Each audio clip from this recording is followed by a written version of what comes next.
AllBall TV. They scared, but I'm not. They don't like comentario. Y suscribe.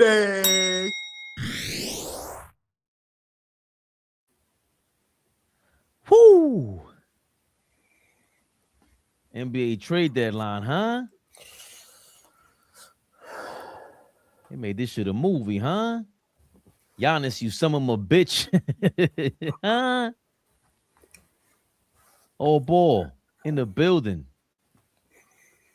Long Island, we are an hour late. What you talking?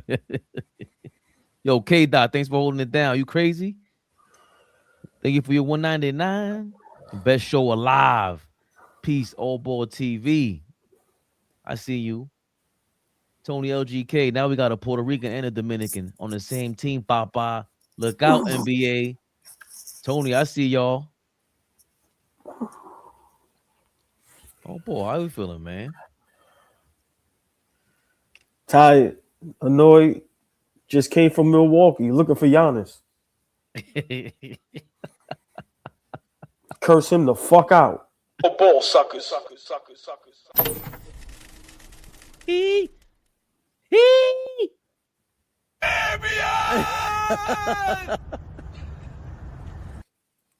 Chat, y'all know when y'all see the red cup, somebody getting cursed the fuck out.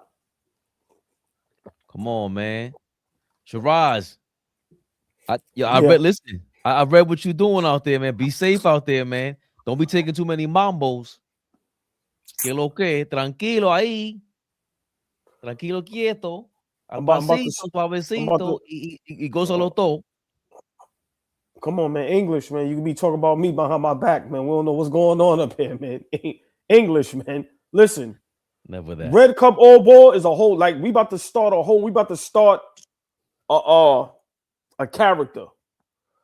When AllBall got the red cup, shit going down. Wait, hold on. You mean a different character? How much more of a character can we change it from AllBall to what? Red Cup or AllBall Red Cup? We had AllBall Red Cup of a day. I need you to load up that Vince Carter video. Right now? I got that ready on deck. Yeah, just whenever you're ready. I got that on deck. Yeah. But Red Cup AllBall, just came from Milwaukee, drove around all morning looking for your man. Curse him right the fuck out. The beautiful, the lovely, the extravagant, the sexy, the exquisite, the truth teller, the I told you so, idiots. Mo is in the building. Mo is Miss I told you so. Mo, you was right. Mo, you was right. If you that type of person that want to hear that, I give it to you. Because I'm like that. Tell me I'm right. Fuck all that. I don't want to be humble. No, it ain't gonna be quiet. No. Tell me I'm right. Mo, you was right. Fuck Giannis. All the way. No pause. Mo, what's going on, Mo Dollars? I ain't apologizing yet. We got some news. Mo. I read some things, Mo. Y'all think I'm always mad. What would you be mad about? Who made you mad today? This nigga wasting niggas' time, bro. You never was coming here. The fuck? Grown ass man still want attention? That's what all this was for? You see what's that dumb shit he posted? Some shit I'm a pencil, but I'm still some dumb shit. What he said? That shit was so corny. On Instagram? What was it? I don't know if it was Instagram, Twitter. Yo, fuck Giannis. Period. You wasted everybody's time. You playing games. You fucked everybody over. Everybody waited for you. Everybody tried to make moves for you. You see how Golden State got fucked? They could have had, I forgot who else they was looking for. I'm just saying. Minnesota, everybody, nigga. Fuck you, Giannis. I don't want you. Stay where you at. Nah, it wasn't that. I know, but that's what he did it for for his shoes, man. So yo, he buying them shits. None of us are. Fuck them shits, man. About the what do you call that? Martin Luther King them shits. Protest them shits. Protest Burn them him. shits. Fuck out of here, man. That nigga wasted everybody's fucking time playing games. Come on, man. Playing games. That mean the media, everybody lie. You ain't want to come here, nigga. You want Milwaukee to bow down and kiss your ass. Well, you stay in Milwaukee and suffer, nigga, and watch us win this chip. Bum ass nigga. Overrated anyway. Fuck out of here. That's why you can't be nice. This is why you can't be nice. This is exactly why, Fabian. This is why I'm never nice. Fuck all you niggas, except the chat and my brothers. Everybody else, go to hell. I'm going to war with my brothers in the chat. That's why you can't be nice. We try to coddle this nigga. We try to, we want Giannis. You playing games. Grown-ass man. We ain't playing no games, nigga. And we don't want you in the offseason either. Stay in Milwaukee. Build that trash-ass shit over there. How you been trying? Fuck out of here. Come on, man. You might be the problem anyway, nigga. Got rid of Drew Holiday. Got rid of the other coach. Yeah, stay with Doc Rivers, nigga. Yeah, stay with Doc and your brother. Stay over there. Yeah, stay over there. Fuck out of here. Faking injuries, all type of shit. Fuck that nigga. Schofield, thank you for your $4. Bordy, Brooklyn, all the way. Playing games. Come on, man. Now you got Mo. Mo's on your kind of time, man. She said, I'm staying on Fabian's head top until I get my apology. Yeah, man. Yo, Fabian, the rumors went from he only wants to go to one team to he was injured, came back, injured, came back. He's talking to the reporters. I'm a villain. He getting booed. He booing back. Then reports come out again. He only wants New York. Miami is a suitor. To, oh no, I want to stay in Milwaukee. I want to win championships here. So now Milwaukee, you niggas get out of here. He ain't going nowhere. Fuck Milwaukee and fuck Giannis. Milwaukee, I hope the whole city tear their Achilles. Facts. Starting with Giannis. Tear your Achilles walking down Manhattan, walking down 34th Street. That would be beautiful. Pushing a stroller. Yeah, you big dumbass. Fuck Giannis, man. Mo, what you saying? Giannis used us like the coaches did, get a raise. You don't need to get more money. Yeah, Giannis looking stupid out here, man. He ain't want to be in the mix. Nigga wanted attention. But Fabian, you know what? You've been saying it, and I gotta give you credit. Big shout out, Mo, but you've been saying it. Nigga want attention, bro. These niggas want attention. Remember, when they talk about these players today, they talk about them like rock stars. That nigga wanted attention, bro. That's all he wanted. To see if the love is still there, to see how people will react, to see how the organization will react if he says he wants out. You playing them type of games? Been in the league 10 plus years. Who teases people at this point? What grown man teases someone? What grown man is out here teasing other grown men? Only people that should be doing teasing is children and females. And ladies, we know what type of teasing we want y'all doing. Showing up to the door unannounced, trench coat, nothing under. Walking around the house, silk robe on, nothing under. That silk sticks to the bottom. We want that type of teasing. We don't want no grown 7-footer named Greek Freak teasing people. Sounds like a court case. Greek Freak teasing other people. Fuck Giannis, the beautiful, the lovely, the extravagant, the sexy, the exquisite, the elegant. Darlene Bryant is in the building. Fabian, I apologize. But that's what got me upset today. So while we was late, y'all, we was in Milwaukee. Y'all lucky we got here because Fabian forced us to come back early. The beautiful, the lovely, the extravagant, the elegant, the sexy, the exquisite. Tori B is in the building. And to that chatter who said we sound immature, fuck you, nigga. whoever said that, we're going to sound more immature as the show goes on. So I hope you have a terrible day. I hope you can go to hell. And if you want to call me and talk to me, dial 1-800, kiss my fucking ass. I just walked in. I walked into immature. Never the little one. The fucking biggest is here. I'm actually his big brother, so he looked pissed off right now. Who needs their dick real fast? but Fleet, and whoever said that, I'm going downtown to the course tomorrow to change my middle name to Immaturity, motherfucker. How about that? Yeah, I'm a grown, immature man. But you know what I ain't doing? I ain't out here teasing motherfuckers. I love it. With a name like Greek Freak. Hey, Flea, a nigga like Greek Freak with a name like that teasing people. That's a crime. That's a crime. But boy, who was he teasing? What team in particular was he teasing? He teased everybody, especially us. Who's us? Me. Oh my God. Knicks Rehab. New York Knicks, man. Rehab, y'all. He wanted you to say it. Oh boy. You know who he fucking teased? Had us. Hey, Flea nigga had us in Milwaukee looking for that nigga. That's why we late for Knicks Rehab. Right. Yeah, we riding around like we riding around like Mrs. Around the corner. Yeah. Nigga riding around like this. Y'all niggas seen Giannis? Yeah. With the hand outside the car, looking out. You fucking right. Hey, where this nigga at, man? Hey, cub. Y'all niggas seen Giannis? Hey, cub. Can't stand that nigga now. Nigga seen Giannis? That nigga ain't better than Karl Malone. We ain't playing in no great power forward topics, none of that. Yeah. The fuck out of here. Wow. He ain't better than, I'm going there. Yo.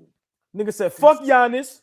Yo, fuck him as a record label, as a crew. And if you want to be down with Giannis, fuck you too. Milwaukee Bucks, fuck you too. The Nassus, fuck you too. Anybody that want to be down with Giannis, fuck you too.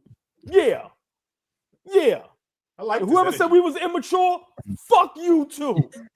I like this energy, man. If you look like Giannis, fuck you too.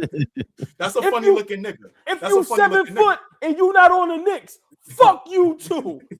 Everything that resembles Giannis, fuck it all. Fuck him.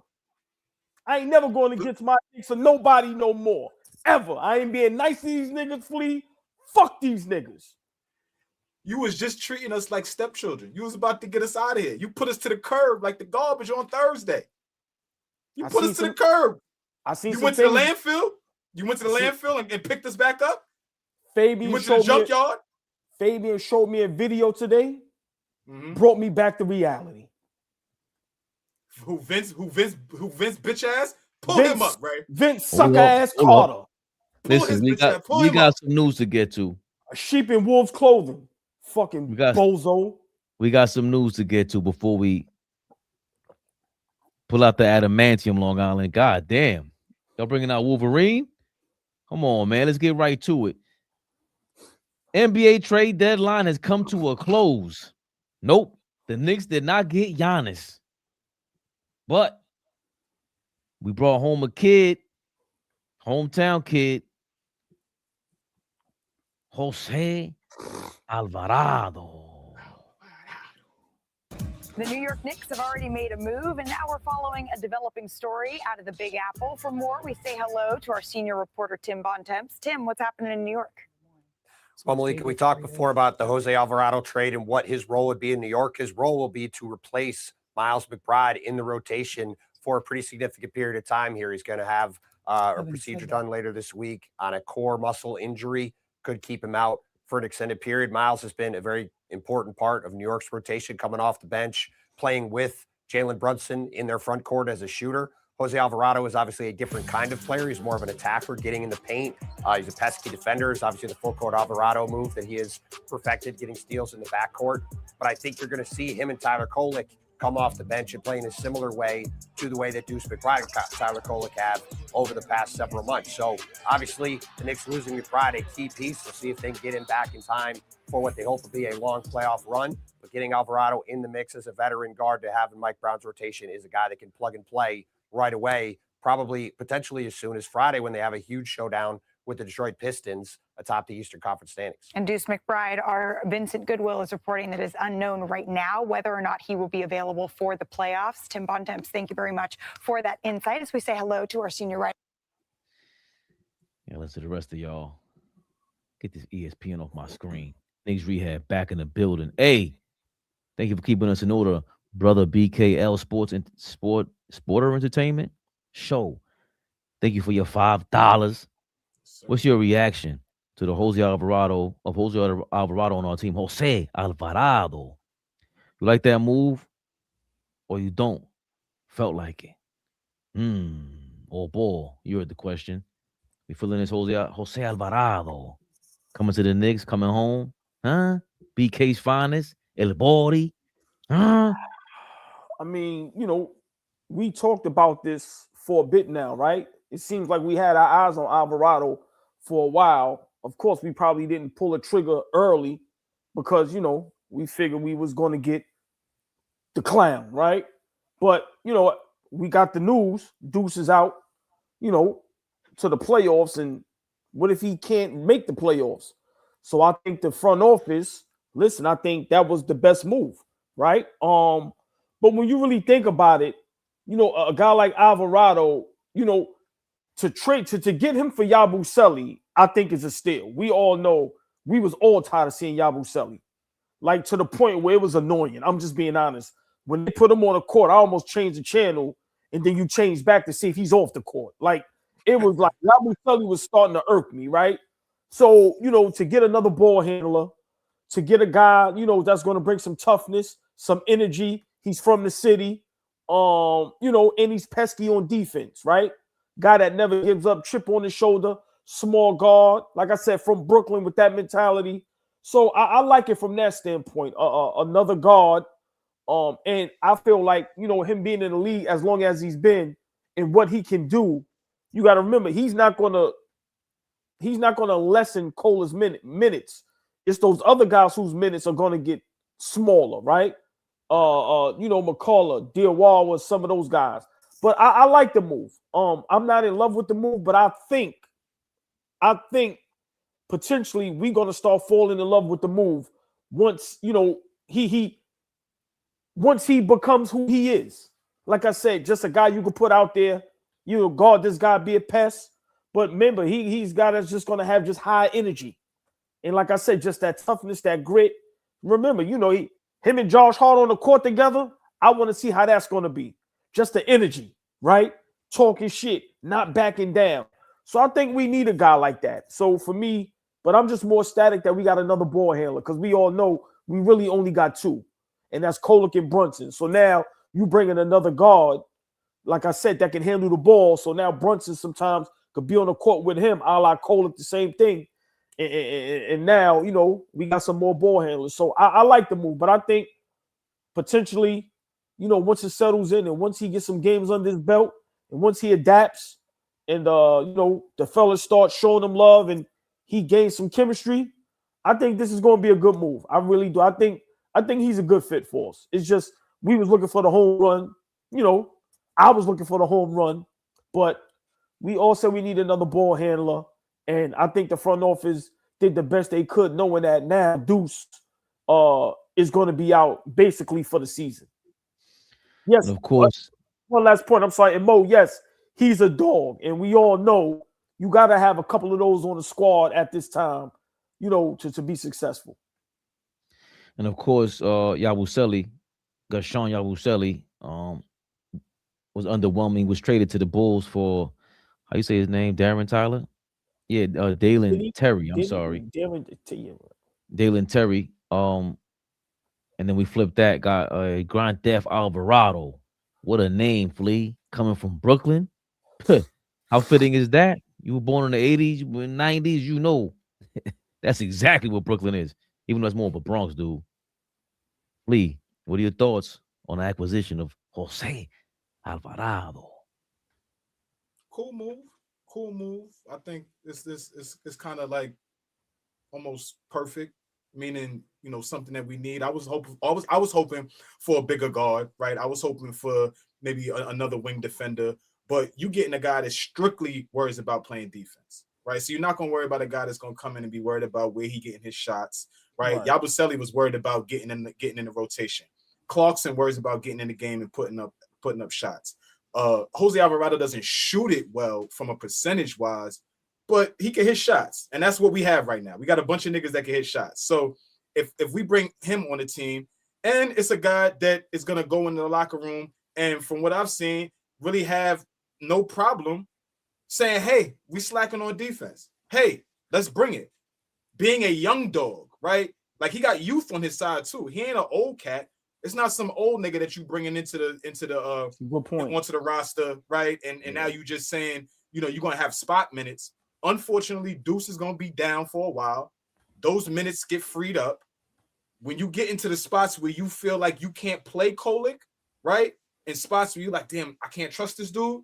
Right. You could put Alvarado out there and have some trust in him. I'm going to be honest with you. The only thing that I have cause to pause with is he's a young guy coming back home to play in New York City. That should never work out. With a bunch of money. He left here with no money. He went to Georgia Tech. From Georgia Tech, he gets drafted, right? Or he went undrafted, whatever it was. But I'm going to tell you right now, a young nigga coming back from Brooklyn, coming back home, playing for the Knicks, right? Like, you got to have the right people around you. So I'm just hoping that whoever his support system is, whoever's around him, I don't know if he's married, I don't know if he has kids, I don't know his situation. But I'm just saying, from just the outside looking in, I would hope whoever's in his circle is smart enough to understand, hey, don't come back home and wanting to be outside with us. You're a professional athlete. You play for the marquee team in the city, and the team is actually good right now. It's not like we just some bottom feeders. It's not Marbury coming back home. Obviously a different caliber of player, but it's not that. You know what I'm saying? He's coming back to the Knicks, who are the talk of the NBA. We were in the Giannis talks, and we wound up getting you. So I just hope that he got his head on straight. He's ready to come here and contribute to doing what we're doing. And just play defense and be a dog. So I like it. I like the move a lot. I love it. I ain't worried about him being misled by us, New York City. They call Cat the big bodega, but Alvarado's really from here. Let's not forget, as much as I wasn't big on campaign, I can't, there was so many times that campaign was on fire last year, including against the Pistons. I don't even think we beat the Pistons without campaign. He had one game that was tremendous. I don't know if we lost that game. I don't know, it might have been game 2 where we lost and he was going crazy. But I think he brings that kind of energy. And defensively, he's just a pest. He's going to be just a crowd pleaser. We know that just by, him watching him over there with the Pelicans. Christ the King. He went to Christ the King High School. That's in Queens, of course. And he's from Brooklyn. I forgot what part of Brooklyn, BK he's from. I would think by Bushwick or some shit, because he's Puerto Rican. I thought it was Fort Greene. We got to check into that. Greene? Okay. No. I think I'm not saying I'm 100% correct, but I'll find out where he's from in BK. But he's just. Mom got a request now. Mom got a request. Hey, Mom. After the basketball season is over, can you do a podcast about Kurt Flood? Thanks. Lee will be on it. And we're going to have AllBall there for the for the energy. Hey, yes, man. Hey, Mom. Hey, Mom. Anything for Mama. Y'all know how that go. Come on now. Yes. And he, José, everything about it, I think he's going to bring the energy. He got what we're missing. The PJ Tucker effect, everything about those guys who are veterans. I think he's going to be able to go in that locker room and speak a different kind of way. He just feels like a New Yorker. Everything about him, he looks like a Puerto Rican from any part of Brooklyn or the Bronx. And I don't see, Cat or these guys getting away with a lot around him. He's going to speak his mind. It sounds like it. Right. He did throw hands with homeboy the other day. So he's about to beat Mark Williams up. I mean, you know how we do, Flea. We think we could beat everybody up, us little people, man. He represents the little crew. So I love it. He has that mentality. Of course, I mean, my doubts just come from the basketball court, and it's another small guard, him, Kolick, and Brunson. how do we play them? That's going to be a tough part. And, that comes second to the energy. I disagree with that, right? Because, we found a way to play, Kolek, Deuce, and Brunson, not saying on the floor together, but I think Mike Brown, I think this is a great problem to have. I think a guy like Alvarado, Flea alluded to something. What I like about him is he knows his role. He knows he knows why he's in the NBA. He knows why he's staying in the NBA. He knows his role and he knows it very well. He's not going to come over here and try to be something he's not. He's actually coming over here and we need what he can contribute, which is toughness, energy, a spark, and like you said, a guy that's going to hold people accountable, and he's going to be a guy that's going to fight for others. He may be the guy that'll see somebody disrespecting Cat, it may jump up in your face. So I totally disagree. I think the same way, Mike Brown, because remember, some games Kolek may not be able to play only because, he's second year of the season. Some games it may be a little tougher for him to be out there due to the opposing team. So I disagree with that, Fabian.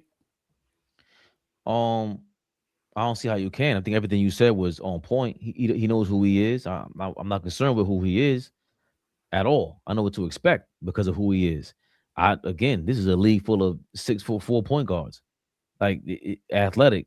That's what my concern is how can Mike Brown, infuse him into a lineup or these different lineups that he's still. We still look at him like, yo, bro, Shamet is on fire. Just leave him in the game.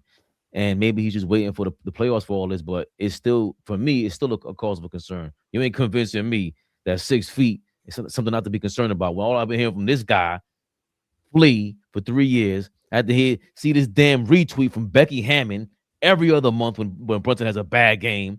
I told you he was a little guard. Well, this guy's not only a little guard, he has a lot of other shortcomings, but that gets washed away with the fact that the energy he's bringing to the city is different. I can't ignore that. I just can't. He's us. He sounds like Knicks Rehab. That's what he feels like. So can't wait to bump into him in the street, Flea. I ain't worried about him hanging out with nobody. I'm worried about him telling them, yo, don't go over there. Don't be over there. Nah. Stay Midtown. Go more a little further uptown. I'm going to take you over here.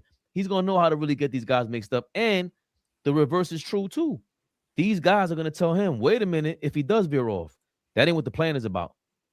We made Eastern Conference Finals last year. I don't know if you've ever been in one, Jose, but this is the goal. We got to get past these Pistons. You the kind of guy we need to go piss off Cade, to go piss off Isaiah Stewart, who's a hothead. Get them riled up and get them off their square. He's the guy on the team that has the cojones. At this point, I don't see anybody else that can do what he does. He's that X factor in a lot of ways. Of course, don't want to rely on it, but at least we have another ingredient, a little minor weapon to try to throw the other team off, Flea. Yeah, before I jump, y'all, because y'all know I got to get back to work. But I just wanted to say, yeah, I'm never gonna miss an opportunity to talk to my brothers. But I just want to say, sometimes these moves are the moves that you do make. I know OG is disappointed, and even the whole Nick fan base. Because, like, if Giannis walks through the door, you feel good, right? Whether you don't know what's going to happen or not, if he walks through the door, you feel good. That didn't happen. All good. We move on. This is the type of moves that are like championship level moves within the season. You move for Giannis, you ain't winning the championship this postseason. But this type of move helps you continue to go towards the championship that you striving for. So I can't be mad that we didn't go and do a big splash move, right? A minor tweak and a need. Because now it comes out, we was sitting around here talking about, ain't shit wrong with that nigga's ankle. You can't tell me that you're load managing Deuce McBride's ankle. And now all of a sudden it comes out that he got a completely different injury, completely different than what everybody was speculating on. So it was a need at the end of the day. Because what you're going to do, you're going to play Kolek. We all know that Kolek is a good basketball player, but in certain spots, Adelman said yesterday, the coach of the Nuggets, said, Bruce Brown, I don't want you to do shit else but hound him when he got the basketball. Yeah. Make him get off of it because he's a good facilitator, right? Kolek knows how to get guys going, get guys in their spots. He said, Bruce Brown, fuck him up. And Bruce Brown just stood out there and fucked him up every time he had every time he had the basketball last night. I don't see José Alvarado being rattled like that when it's time to create offense. I don't know if he's as good of a creator, but he's a ball handler. He's a dog. He's gonna figure it out. My brothers, I appreciate y'all. It's a good pickup. The chat, appreciate everybody in the chat that's tapping in. Stay here with my brothers. They about to break down the rest of the trade deadline. I'll be locked in with y'all. I'll see y'all. Yes, sir. See you later. Big Flea, never the little one. That Fabian, that was a good point by Flea right there. And you know, the front office, listen, that was a great move because think about it. Imagine, you know, we don't get someone to take over for what Deuce has been doing, right? I mean, we all know as much as we love Kolek, there's some games where, you know, it's like, okay, he ain't gonna have it. Now we have somebody that's feisty. Like I said, and Alvarado knows his job. He's not gonna come in here and try to do nothing crazy. He ain't gonna come up here and try to put up 15, 20 shots. He gonna come. He knows he's coming in here looking for the guys. He's coming here to fit in. But he's also coming in here with that energy, with that toughness. Listen, I like the move. And like I said, eventually, I think we're going to love the move because think about our next home game. When he scores, they're going to go berserk. He's going to try to get everybody excited. Listen. Yo, but this is all bull. Think about it, right? Because what Flea said, I don't want to forget it. I don't want to forget what you just said. When Alvarado does anything, he's a wrestler. Why keep talking about? He's a wrestler. As soon as he does anything, looks at the crowd, he pumps it. That's a good point. That's the guy you need that's why we love John Starks.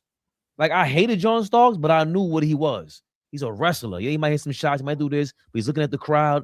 And in the Garden, you need that. What we said yesterday, what the hell is that? When you went to the game, it was like, yo, Dolan, you got to pay 5,000 of these tickets, buy them shits out, and give them away to the real fans. You can't have that shit at the Garden. They're not. We need a maniac 55th Brooklyn Bronx style crowd in there. What are you doing? That's not New York. José Alvarado's New York. That's what he looks like. Josh Hart is imitating the Bronx dude. We got a kid who knows how to make this shit rock. He's not playing, and he's gonna get this crowd excited. So that, and to y'all, what you were saying about Flea's point is amazing because it's not that I think Kolek is soft. You know, it's not his fault why he's getting rattled or getting ripped. Bro, you're not built for this right now. Do some push-ups. Brunson, it took Brunson a long time. It's not his fault. I'm not blaming him for anything, but it is what it is. Bruce Brown just ripped you at half court. And look, it ain't nothing. Brunson got ripped too. Murray ripped him and took it, full court for a transition basket. But it's different because Brunson gave him 40. You can't give him 40, Kolek. Right, but also another positive for Alvarado, and I'm glad you said what you said because that was a great point. Alvarado is from the city, so he can explain to them what the city is about. He can explain to them, yo, bro, this is New York. I'm telling y'all what it is. This is how they talk. This is what they do. This is how they operate. This is how they move. So when y'all hear fans, when y'all hear these podcasts, when y'all hear these crazy people talking nuts, this is what they do. You have to block it out. And what fixes all of that, what solves all that is we got to win. So they have a real New Yorker. Listen, no disrespect, but they got a real New Yorker. That's like one of us in the league playing for the Knicks. We going to tell you what the city really is about. We ain't from Midtown. We ain't from Park Slope. Like, we from the gutter. No, so we was involved with these arguments and these conversations in these crazy talks. So they also have a guy that's letting Cat know, bro, block it out. That's how New Yorkers are, bro. Trust me, they love you. They want the best for you. So when you hear AllBall tell you you ain't shit, he don't really mean it. He just fed up. They want to win. So to have a guy to really explain to y'all what New York is about, the New York talk, the New York grit and grind, I think that's a plus as well. I think that's very underrated. And I think that's what he's going to bring to the table as well. And I think that'll get the guys a little calm and help them understand, okay, that's what New York media is about. Because that's who we are as New Yorkers. That shit ain't going to never change. We're going to be maniacs. We're going to be nuts. We're going to say shit that's out of this world, but we mean good. So I think this is definitely a positive. And I think Mike Brown is going to love him. He's going to push guys in practice. Like you said, he's the guy that's going to be in the huddle. And he understands. Bro, I'm in New York. I'm home. I can get a contract. I can do this. So it's nothing but up from here. So I like the move. They saying he's from the Williamsburg area of Brooklyn. Okay, Williamsburg. Oh, okay. Back in the day, Williamsburg was a little crazy. Italianos and all of them. Obviously 2000s maybe a little bit different. But I think we all love that move. I think, the Giannis thing is up in the air. We'll get to that in a second. But that's a part of the thing with Giannis is that he brings that too. But he's just an MVP level dude. You know what I'm saying? But in Alvarado, in his own way, and coming home, you guys mentioned Marbury. To me, it's not Starbury, but he's still. We feel it. Everybody feels it. We just wanted this. We went with a joke, and we got one. So yeah, but Fabian, sorry to cut you off, but when Marbury got here, it wasn't this. Like it wasn't this. Like he wasn't coming to a team that had a Cat and the OG and the Brunson, right? And the Bridges and the Deuce and the Mitch. So, that's why this Knicks team, this is why people are going berserk. Like, big shout out Melo. He didn't get traded to this. That's why this Giannis move was going to be insane and we was excited because it's like, yo, if we get Giannis and we still have Brunson and OG and Josh Hart and Mitch, are you kidding me? So, the Marbury thing was dope, right? Because like I said, coming home, but it wasn't this. We have championship aspirations. We just left the Eastern Conference Finals, right? We the 2 seed. And in our minds, we the best team in the East. So, Marbury ain't coming to this. So Alvarado was coming to something special. And if he can help build on that and make it even more special, listen, the city's going to be insane. Yeah, George, I was guessing the same thing. I thought he was from Bushwick. And any Puerto Ricans I know, they're from Bushwick, man, in Brooklyn. Most of them. That's big town, big Puerto Rican area. Carlos Vasquez. Thank you for your 199. Salute Knicks Rehab. Salute you, man. Appreciate everything, man. Always. Kev, it's 50 cents out here. Crazy. It's cold out this mother lover. Schofield, thank you for your $5. Alvarado. Bringing that New York grit to the locker room. Cat's accent might change again. Correct. Ooh, brother BKL, Sporter Entertainment Show. Exactly. José Alvarado was the right move to our team. We definitely need a backup for defense, and of course, it's such bad news for Deuce injury. We definitely need luck, but Grand Theft Auto Alvarado is 100% the right move. 2 seconds with that AllBall before we forget. We didn't even really touch on Deuce, but we mentioned it for a second. And Flea did mention it. The fact that he was just not being talked about. It's like, it's an ankle injury. It can't just be an ankle injury. And today they were saying he got a sports hernia, and I just don't understand a lot of these injuries, but it sounds like he pulled something. And, the kid looks like he's a football player, and we're going to miss him because he was shooting the lights out this season. Obviously, the Knicks have picked it up in his absence because now Josh Hart's shooting close to 50%. Sham is shooting 50%. OG's been shooting 50% from 3. Just, crazy. And Deuce is a great defender. I don't think Alvarado is on the same level of defender as Deuce McBride. But we make something up with him, and we had to what you were saying offline. Deuce is out, man. Like, how do you feel now? Remember, you up in the air about him. Now it's like, what do you feel about this Deuce injury? I mean, that's tough, right? Because it's not that I'm at times I'm up in the air with Deuce, and it's because of this. These guys is injury prone. We don't wish that on nobody, but we know us as fans, we love Deuce, right?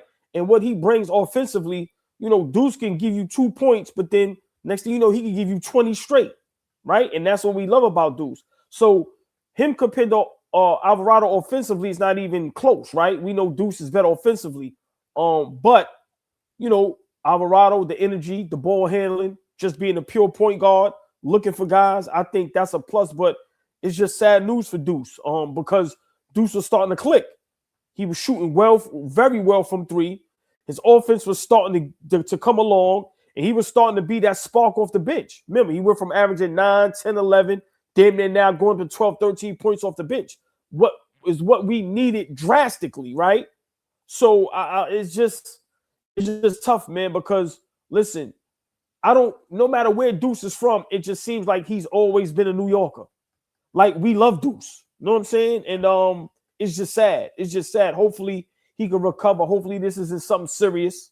But if he has to sit out the season, at least the front office did their job and said, okay, we got to find a replacement. And we're not saying Alvarado is here to replace Deuce, but at least we have an option. And now all the weight ain't on Kolek, right? Because what I said a couple Knicks rehabs ago, we can't depend on Kolek as if he's a 7th, 8th year vet in the league and he's been doing this for years. No, that ain't fair to him, right? So kudos to the front office for not jumping the gun, being patient, and believing in the players.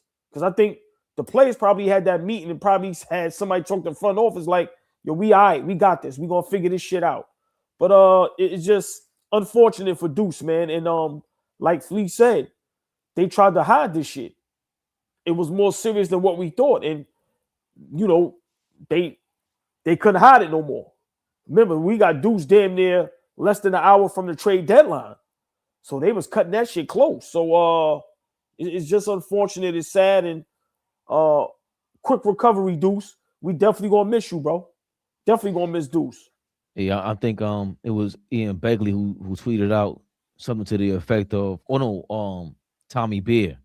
He said, yo, shout out to the Knicks for not letting any of this injury news leak for Deuce McBride, because remember, that might change things if the other team knows. To your point, AllBall, what you've been saying, yo, stay quiet, Knicks. Right. What you talking about? We already a team. Leon Rose not even known for talking. They kept this under wraps.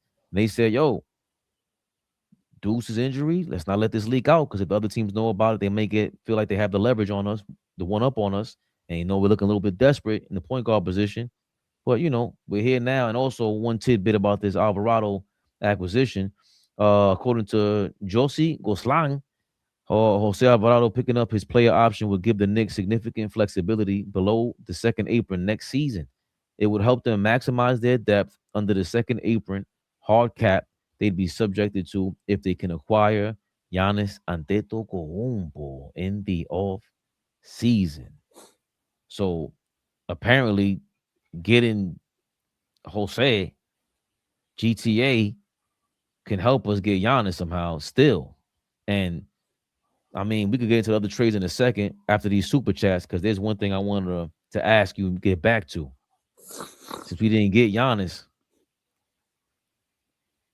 how does it look like if somehow we keep most of this team, Cat, Brunson, and then somehow get Giannis? Hold your thoughts, AllBall. JMNYC, thank you for your 1999. I said it on X. Alvarado and Hart gonna be absolute pests to opponents together. Also, a Dominican and Rican hooping weekly at MSG now. Nas gonna get sneak. Yeah, nigga said the hookah and everything gonna be getting snuck in the garden now. It's going down. Nas gonna get snuck in for the vibes alone, not even for violence. God damn. If they start pulling out knives in the crowd and just like, where? Bro, the whole Garden crowd gonna look like it's Rome. Like, what the? Wait a minute. Niggas about to be in the stands with mad patalitos and hookah, bro. This shit about to be Maltas and everything all over the place. We taking over, baby. That's how we get that crowd up out of there and get the real New York in there. Kidding me? Telling you, got the old mommy in there selling the mango and all that. It's going down.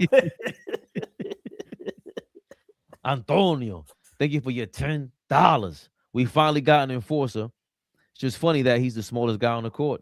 Overall, I'm happy with the move. Thanks for the show, fellas. Best Knicks and basketball show. Full stop. Damn. Appreciate that, man. We try our best. You see, we rush home from work and we try to get y'all involved, man. We want to Put our feelings out there with our passion. Tone, woo! Thank you for your $1.99. Cat needs to play like a street cat, not Garfield. He needs to play like Heathcliff. But he's been playing like a street cat lately. Like you listen, we're gonna discuss that later. Yeah, he listened. But even before the cut, listen, he getting the big rebounds and not committing dumb fouls and not being a pushover. So we got to back off Cat a little bit, man. Like I said, we definitely discussed that, but he's been playing like a street cat lately. Well, he's earned that. We'll get to that in a second. Oh, boy, I want you to answer this real quick. We didn't get Giannis at the trade deadline, and we can offer more in the offseason, which is something that we've been talking about. Hold on. We traded Dante and Randall for Cat, so we shortened our depth, and now we're looking for more players to fill up for Dante. We thought that was Bridges, and it wasn't. And he still needed a backup because we're still talking about our bench, even while Mikal and Cat were here. So, I mean, does it look like we can get Giannis while Cat's still here with Brunson? I don't know. But Brunson took a pay cut for a reason. He wants that legendary team. He knows what it means. He knows about winning coming from Villanova with his squad. What are you thinking maybe this is looking like? Because I haven't heard anybody say this. Nobody said this. Is there a path to go get Giannis while keeping some of most of our core?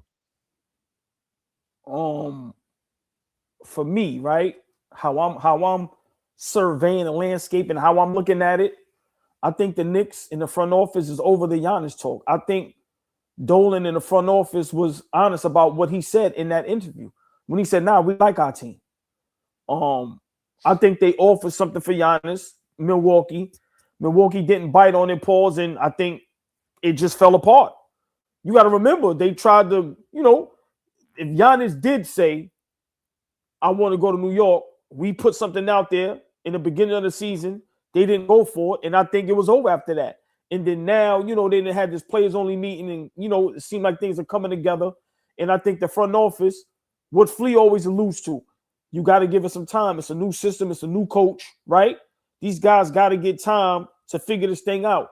So for me personally, I think us pursuing Giannis is over.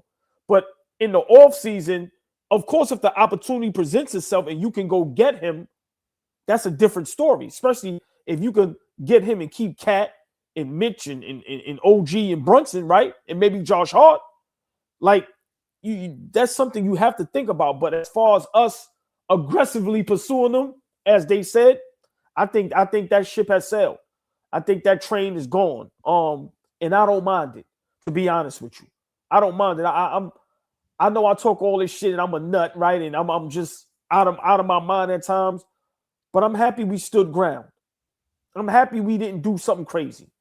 Now, getting Giannis would have been nice, but I'm happy because that didn't happen. We didn't do some nut shit, right? And we did some shit like try to go get Porzingis and get us some dumb shit, right? So, I'm just glad they held their own and they stood their ground. But I think the Giannis thing is over, especially if we win a championship or we wind up in the championship. Like I said, Fabian, in the offseason, if we can get him and keep most of, like I said, that core, then I'll be up here apologizing to Giannis, making sure he feel comfortable in the city. But for now, it's fuck him, right? Because he ain't in blue and orange. It's fuck everybody that ain't in blue and orange. But of course, you have to look at that. But as far as us aggressively pursuing it and have it the way it makes our players comfortable with, I think that's over with. I think the front office said we got our guys. And also, this is the front office holding court saying, we ain't Milwaukee, dog. This ain't what was over there. You see how they fucked up your whole thing after that championship, right? Before and after. So we kept most of our team because we believe in our guys. How come they didn't believe in your core? Middleton, yeah, okay, he gets hurt, but how didn't you keep Drew Holiday? Nobody was there to tell you no. If even if you were willing to push for the Drew Holiday trade, nobody told you we're not trading Drew Holiday. He helped another team win a championship. He got two of them things while you stuck on one. So the major move by Leon Rose, we've been getting on him all year since you put this team together. And a lot of it's, of course, we went through a lull and we are backing up from Cat criticism only because he earned it. He's earning this. And again, y'all could talk about numbers and the 20 rebounds and all that. That's not what we're talking about. He fouled out yesterday. We were like, yo, good effort. You know, he got face all bloody. He cut the fuck up. He put that shit on Instagram. I ain't even mad at that. Usually I get mad at stuff like that. I'm like, yo, fuck it. Show that off. Show it off because you earned it. That was like a moment. To be honest, yo, I didn't say this yesterday, but it felt like a signature win. I don't remember us just pulling through and saying and just going through the game, going through the motions. Cat going to the locker room, coming back, his own little Willis Reed moment, and putting him away. Fabian, that was though. You don't take that lightly. It was, right? Think about it. It's against Denver. Everybody already don't take the Knicks serious, except us, real Knicks fans, right? So it's against Denver. It's against the best player in the NBA that some people already have top 10. Told y'all, I've heard people say Joke at this point is better than Shaq. He's better than Kareem. He's better than Hakeem. This is real. These are real topics with people with great platforms that are smart analysts and break down the game, whether you like them or not, right? We ain't got to give out no names, but these is real talks. The game went into double overtime. We got some bad calls called against us. We could have easily packed it in. Because even if we would have lost that game yesterday, we still would have earned respect from everybody, right? But no, we toughened up, we won, and Cat has his Willis Reed moment. He could have easily came out, shot his free throws, and went back into the locker room, got stitched up, and stayed out. Nah, he came back in, bloodied up, ready for war. So, that was a moment yesterday. When you talk about Knicks history 30 years from now, that's going to be talked about. Remember when Cat got headbutted and damn near eye fell out, had to get stitched up, came back in the game, bloodied up, double overtime against the Joker. Jamal Murray going crazy, Brunson at 42, Shamit. So yesterday, we can't take that lightly. That was a great win, and that was some great courage and toughness showed by Cat. You got to commend him for that because he's been going through hell this season when it comes to us, right? The people that love the game, talk the game, that have these platforms, the media, former and current players, the way he's disrespected. So, no, last night was definitely a moment, and I think he seized the moment. He knew what he was doing, and I'm glad he did that. Because if he didn't come back out, that would have been something else for us to talk about. Oh, what happened? He was scared. He ain't tough. He ain't this. He ain't that. So now I love what he did last night. And I told you that. I earned a little more respect for Cat. Good to that. Respect in a second. JMNYC, thank you for your 1999. That's the thing about legends. Don't chase, they attract. It could be the team Giannis wants could have something to offer by the summer. Come to go get him. Whether that's New York Knicks is another story. Yeah, well put. He's tired of all that shit, man. Oh, Ray Floyd. I don't know if you've been a member because they act funny with this thing. Sometimes if you restart your membership, it'll say you're a new member. But either way, hold on. What am I doing, boy? How dare I? How dare I?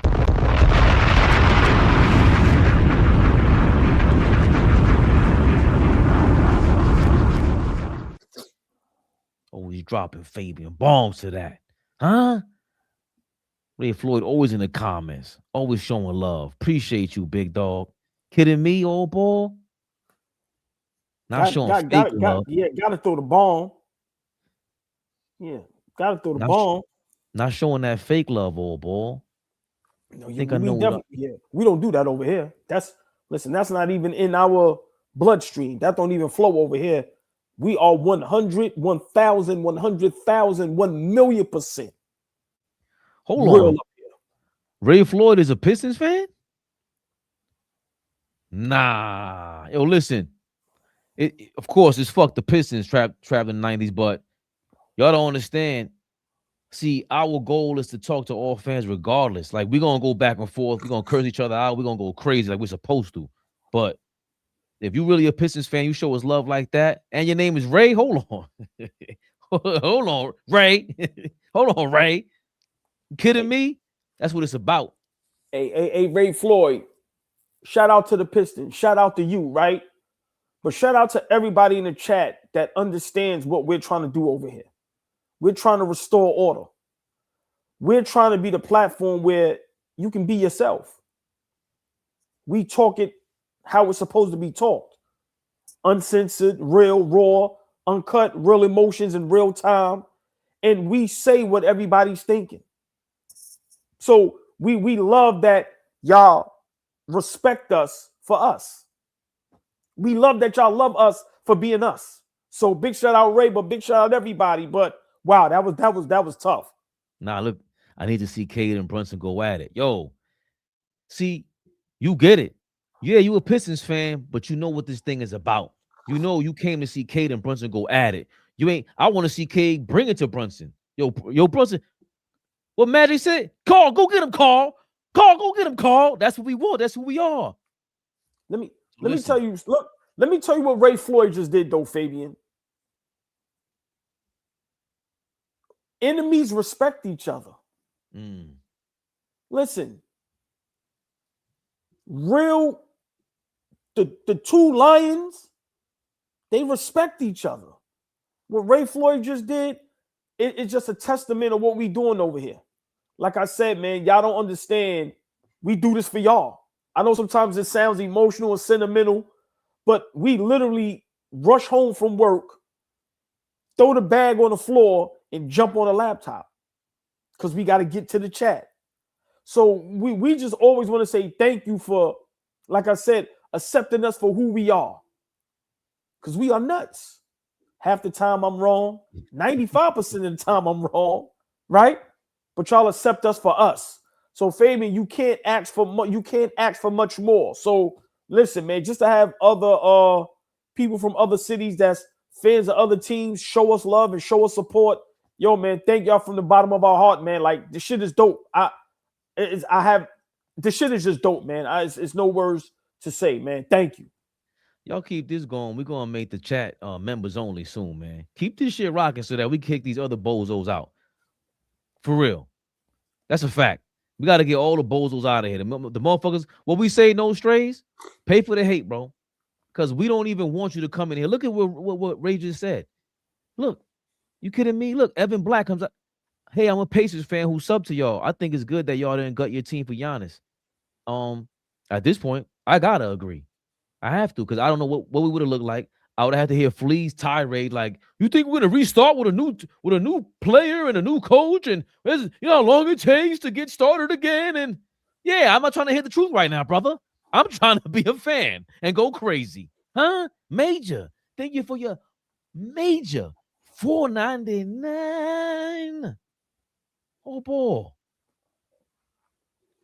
Hold on a goddamn second. We were on a roll. We had a point to make. We talking about these bozos. Yeah. Don't care if you play in the NBA. What's all this about? You take my sip, because I know where you going. Let me take my sip and get ready. Y'all got opinions, want to be in basketball media.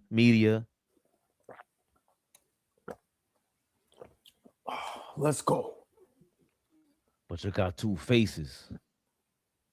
Ain't nothing gracious about that, brother. Vince Carter caught on 4K talking spicy cat. We got LeBron James coming into the Garden on 7th Avenue, and Luka and Jalen Brunson. Like, we got New York that's coming ready. Cat. These guys are gonna be ready for the Lakers on Sunday, and we're just here to bring our energy. But we got LeBron James coming into the Garden on 7th Avenue, and Luka and Jalen Brunson. Like, we got New York that's coming ready. Cat. These guys caught in 4K. What was that about, Vince? Huh? Fucking clown. What was that about?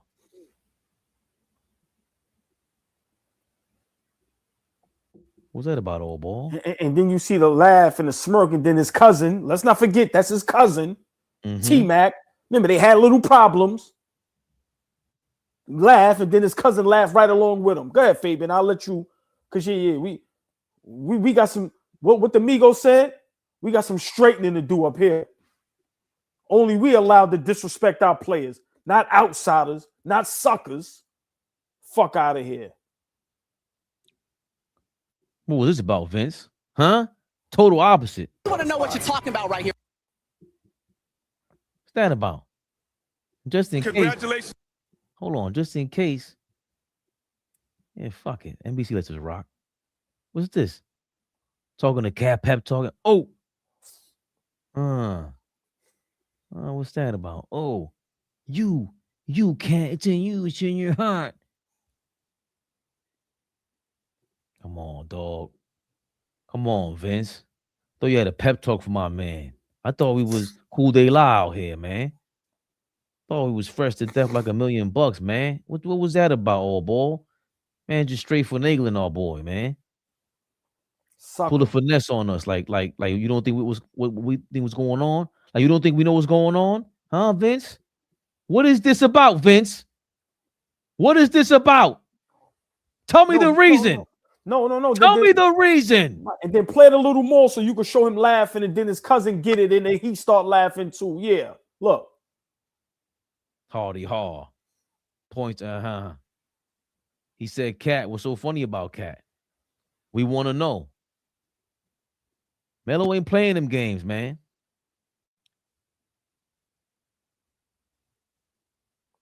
Yeah, what's that about? Point to him. Yeah, look. Man, please. Fuck out of here. Man, please. What Vince? What was all that about, AllBall? What's all that about with Vince? Half man, half glazing. Yeah, half man, half glazing. 1 minute you had this to say, you are Hardy Haw. Next minute you pointing at my man's heart for what? Half man, half glazing. Fuck out of here, Vince Carter. It goes to what I've always said. All these niggas is phony. That's why I don't want to talk to none of y'all. I don't want to be cool with none of y'all. I don't want no pictures with none of y'all. I don't want no autographs with none of y'all. All you niggas is phony. What Vince Carter did made me say, I told Fabian earlier, I'm on Cat's side all day now. Fuck y'all niggas. Yeah, we back in Cat now. The city is back in Cat. All that sucker shit, that shit is out the window. What Vince Carter did, and let me tell you what makes it even worse, because Vince Carter don't even come off like that. He come off as a good guy, as a respectable guy. But you doing sucker shit like that. Fuck you, Vince Carter. You underachieved anyway, nigga. All that talent. Oh, what Gilbert Arenas said? Look at what Gilbert Arenas said about Vince. Underachieved. You had a chance to be one of the GOATs. The fuck out of here. But for Vince Carter to do that was whack. Mad corny. But it be them type niggas. Then you got the nerve. This is why you can't be nice to nobody. You know what Cat was supposed to say when he came up to him? Fuck out my face, nigga. What the fuck you gonna tell me? You ain't with nothing. What the fuck can Vince Carter tell Karl Anthony Towns? You can't tell me about being a champion. You can't tell me about championship pedigree. You can't tell me about being an MVP. You can't tell me about none of that. All these niggas is weird and all these niggas is suckers. Suckers, straight up. Y'all ain't here to help nobody. You not. That was dumb whack. And like I said, what makes it even worse, you don't even expect that from a guy like Vince Carter. I expect that from a T-Mac. Because people got T-Mac head like he was Kobe. Like people really have those discussions. I don't get it. That's a whole nother story. But I expect that from T-Mac. That wouldn't have been alarming or I wouldn't even been upset. But a guy like Vince Carter, who conducts himself as a gentleman, as a professional, to do that, and then you try to give him a pep talk, man, this is why New York City, New York Knicks, we got to hold each other down, bro. Real talk. So from now on, I'm back in Cat. I'm not dogging them out no more. I ain't violating them no more. I ain't disrespecting them no more. Fuck these niggas. It's us against them. Because that was dumb whack. Dumb whack. And Vince Carter, you may not never see this, but if you do, fuck you. You lost a fan. I thought you was okay. Fuck you. Yeah, that was dumb whack. Because my mind told you, I'm like Bane, bro. I think nut shit. Imagine what everybody is saying behind Cat's back. If Vince Carter, a guy like that, a wolf in sheep's clothing, because you never expect that from him, imagine what everybody else is saying. Imagine the disrespect. So you know what we got to do? Real Knicks fans, hold them down. Hold them down. Listen, man. That man took one for the team last night. Fuck them all, y'all. Fuck them all. Starting with Vince Carter.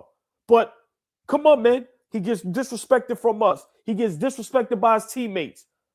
Draymond Green violates him. Now you got punk-ass Vince Carter? Get the fuck out of here. And like I said, you do that, and then you try to give him a pep talk. Nah, my nigga. Nah, I'm telling you, that's why it ain't even about being a villain. It's about being real. I don't need your I don't need your advice, my dude. No disrespect, but I'm good. That's how you gotta hit these niggas, my nigga. You know they violating you. Come on, man. You don't do that. The fuck these niggas. It's the Knicks and Cat till we die, nigga. We roll until the wheels fall off. Fuck them all. That's why we got to get to the finals, bro. I'm telling you. That players only meeting, it lit a fire under Cat. And I hope he see that video. I hope he see that shit. In the rest of the season, he plays like a dog.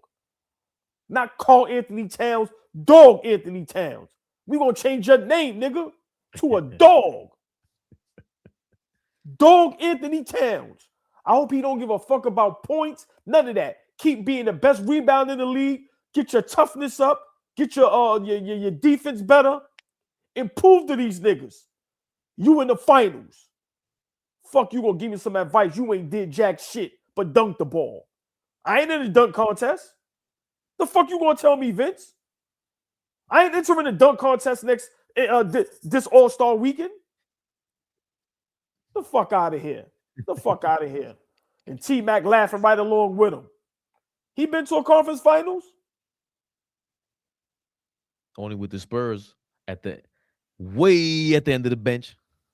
He couldn't even win a title. He's bad luck. They lost that title that they had. Like I said, fuck you two niggas did to laugh at him. What? Who hyped y'all up to laugh at him? Here we go. Vince was supposed to be the next Mike, right? T-Mac was as good as Kobe, right?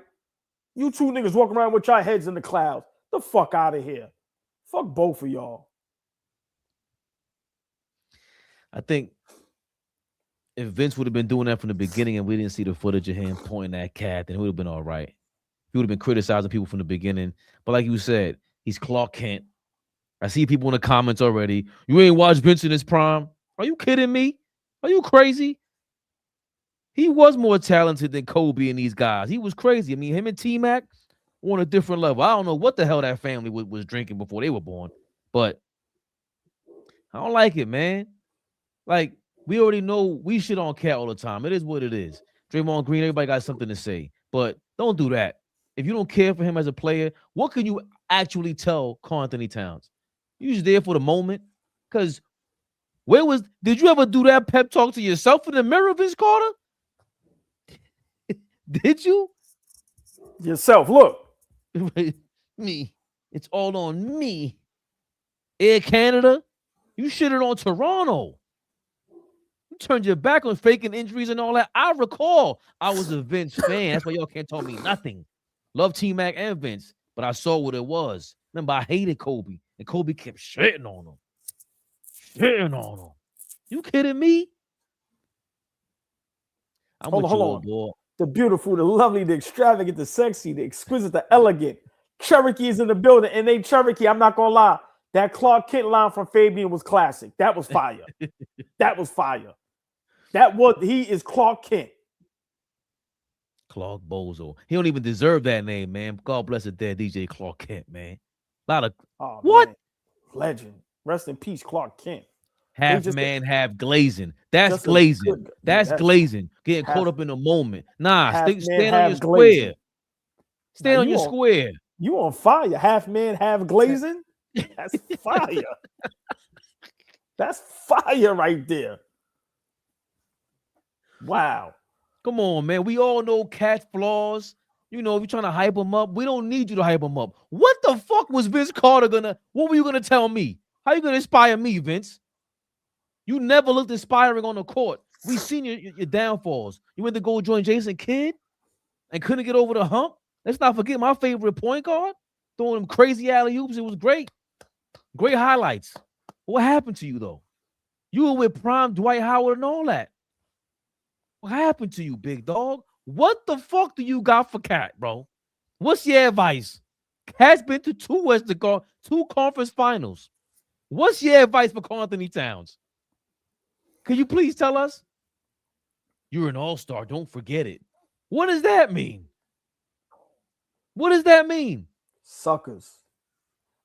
You can't tell him how to get into his moves, into the post, jab step, none of that, because you avoided contact just like Mikal Bridges. I know your game. You used to fade away just like Mikal Bridges in the paint. You used to fade away on layups.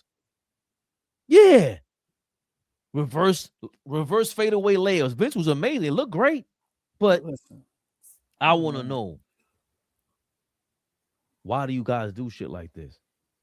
If you're gonna be thorough, just keep it real. That's it. That's why I fuck. I don't care what my criticism have ever been about Carmelo Anthony. It was always basketball. Yo, you could have came to the Knicks with this, but never his character.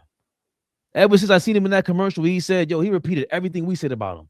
And he said, I don't give a fuck. That's what I'm gonna do. Unapologetic. And he stands with the 5% like, yo, fuck it. He finds a way to justify his bullshit. Unapologetic. Gotta respect Melo. But half man, half glazing on ball.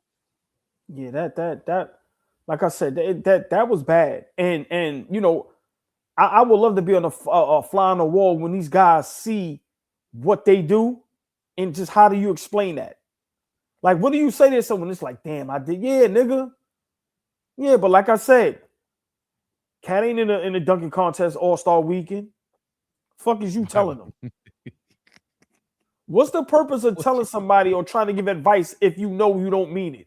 What's the purpose? You know what makes it funny? That wasn't even a dope moment. Right.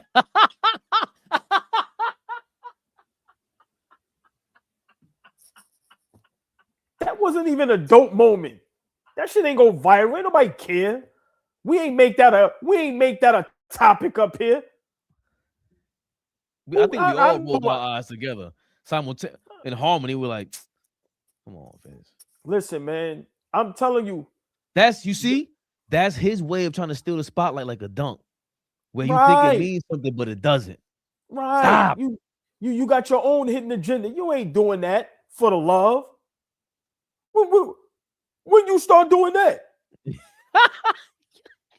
All of a sudden you want to give Karl Anthony Towns advice? For what? Cat been in the league how long now? Get the fuck out of here, man. That shit, like, I laugh when niggas think they do something dope and they don't hit how they think it's supposed to hit. And then now it fucking backfires. The fuck out of here. These niggas is Darth Vader, bro. These niggas out of here, man. That's why, listen, we got to hold each other down. Like, see, I'm the type of teammate, I'd have pulled them away while Vince Carter was talking. Now, we good, bro. We good. What Draymond said about Karl Anthony Towns, that should let Cat know nobody's cool with you, bro, but the guys in the locker room. Fuck all these niggas. It should be one goal in common. We trying to get to the chip. And if it means staying away from you niggas and staying focused, then do what you got to do. But ain't no love out there. Like I said, it's just sad that you would never expect that from a Vince Carter. Because like I said, he comes off as just a good guy, professional, right? He comes off like that, respectful. Like I said, when I see him commentate games or, you know, he's doing his thing, like I said, I don't really listen much, but he sounds and looks respectable. But then behind the scenes, you doing sucker shit like that. So I can imagine what you're saying about Cat. I can imagine. So once again, what's the purpose of doing what you did? Niggas is trying to go viral. That's all this shit is about. We know who you are. We know how talented you are. You ain't got to go viral. You are viral. All niggas I do is YouTube Vince Carter. So the phony, get out of here, man. Listen, the hate for the Knicks is crazy. I've been saying it forever. Fabian, how long I've been saying this? I've been saying this conspiracy. Nobody wants to see us win. So Vince Carter, don't act like you want to see Cat and the Knicks hoist that trophy. You don't want to see that. Don't nobody want to see. Niggas make excuses for why the Knicks shouldn't win a championship. Talk about because we'll burn the city down. The Knicks fan base don't deserve a title because they won't know how to act. Who says that? Y'all want to see us win, so stay away from us. Commentate the game, laugh behind my back, but don't try to be my man. Because eventually, I'm going to have to be a human being. You know what that means? Dog, I know how you feel about me. Get the fuck out my face. See, y'all scared to say things that we ain't scared to see. I argue with my brothers about this too. KG, I seen the real. KG, Rasheed Wallace, Chris Webber, there was something left on the table. I'm sorry. Tim Duncan was a professional. He's not. Tim Duncan is not more talented than them dudes. And all I'm saying, you know, KD's on Vince's level. KD's a different animal than Vince Carter. But what does that mean by saying that? Because he's saying KG's a losing player too, because before he got to Boston, he was losing. And it wasn't just about that. It was the way Vince was losing compared to how KG was losing. KG lost. That's a whole different. And as a matter of fact, before I even feed into your bullshit, because that's a wrong comment. He's not a losing player. He went to Boston and won. He got an MVP, Defensive Player of the Year. What are you talking about? Nah, but he's saying before that, he's calling him a losing player. We're not talking before anything with Vince Carter. Vince Carter didn't do anything his whole career if we're talking winning. So he can't tell Cat about nothing about winning. He can't even give him experience, but he can't even tell him about experiencing NBA Finals. He can't tell him anything. And KG wasn't a losing player. He won an MVP in Minnesota. He got them to the Western Conference Finals. He came out of high school. And he played for a bad organization that till this day, they don't know how to build around their players. Let's not forget what Kevin Love did there. Guys go to Minnesota, get lost in the sauce. We gonna say Ant-Man is a losing player? Nah, listen. But go ahead. That comment that just irked me because no, KG ain't a losing player. No, that was well said because I forgot about his MVP. I get beside myself too. I forgot I'm talking about a fucking MVP and a Defensive Player of the Year. Hold on, I might be wrong. I just seen the Knicks fans since '92. Vince Carter was with Jason Kidd in one of those final runs because I know Kenya Martin. Hell no. Right, yeah. So see, no. See? All right, he what the fuck you people talking about? No, he question marked it. He said, okay, I'm sorry. Didn't Vince went to the finals with Kidd back in 2000? No. He wasn't there with Richard Jefferson. I forgot who he got traded for too. That's when he dunked on Zoe and all. It was already. That's 05, 06. That's when D Wade and came into town and started running shit.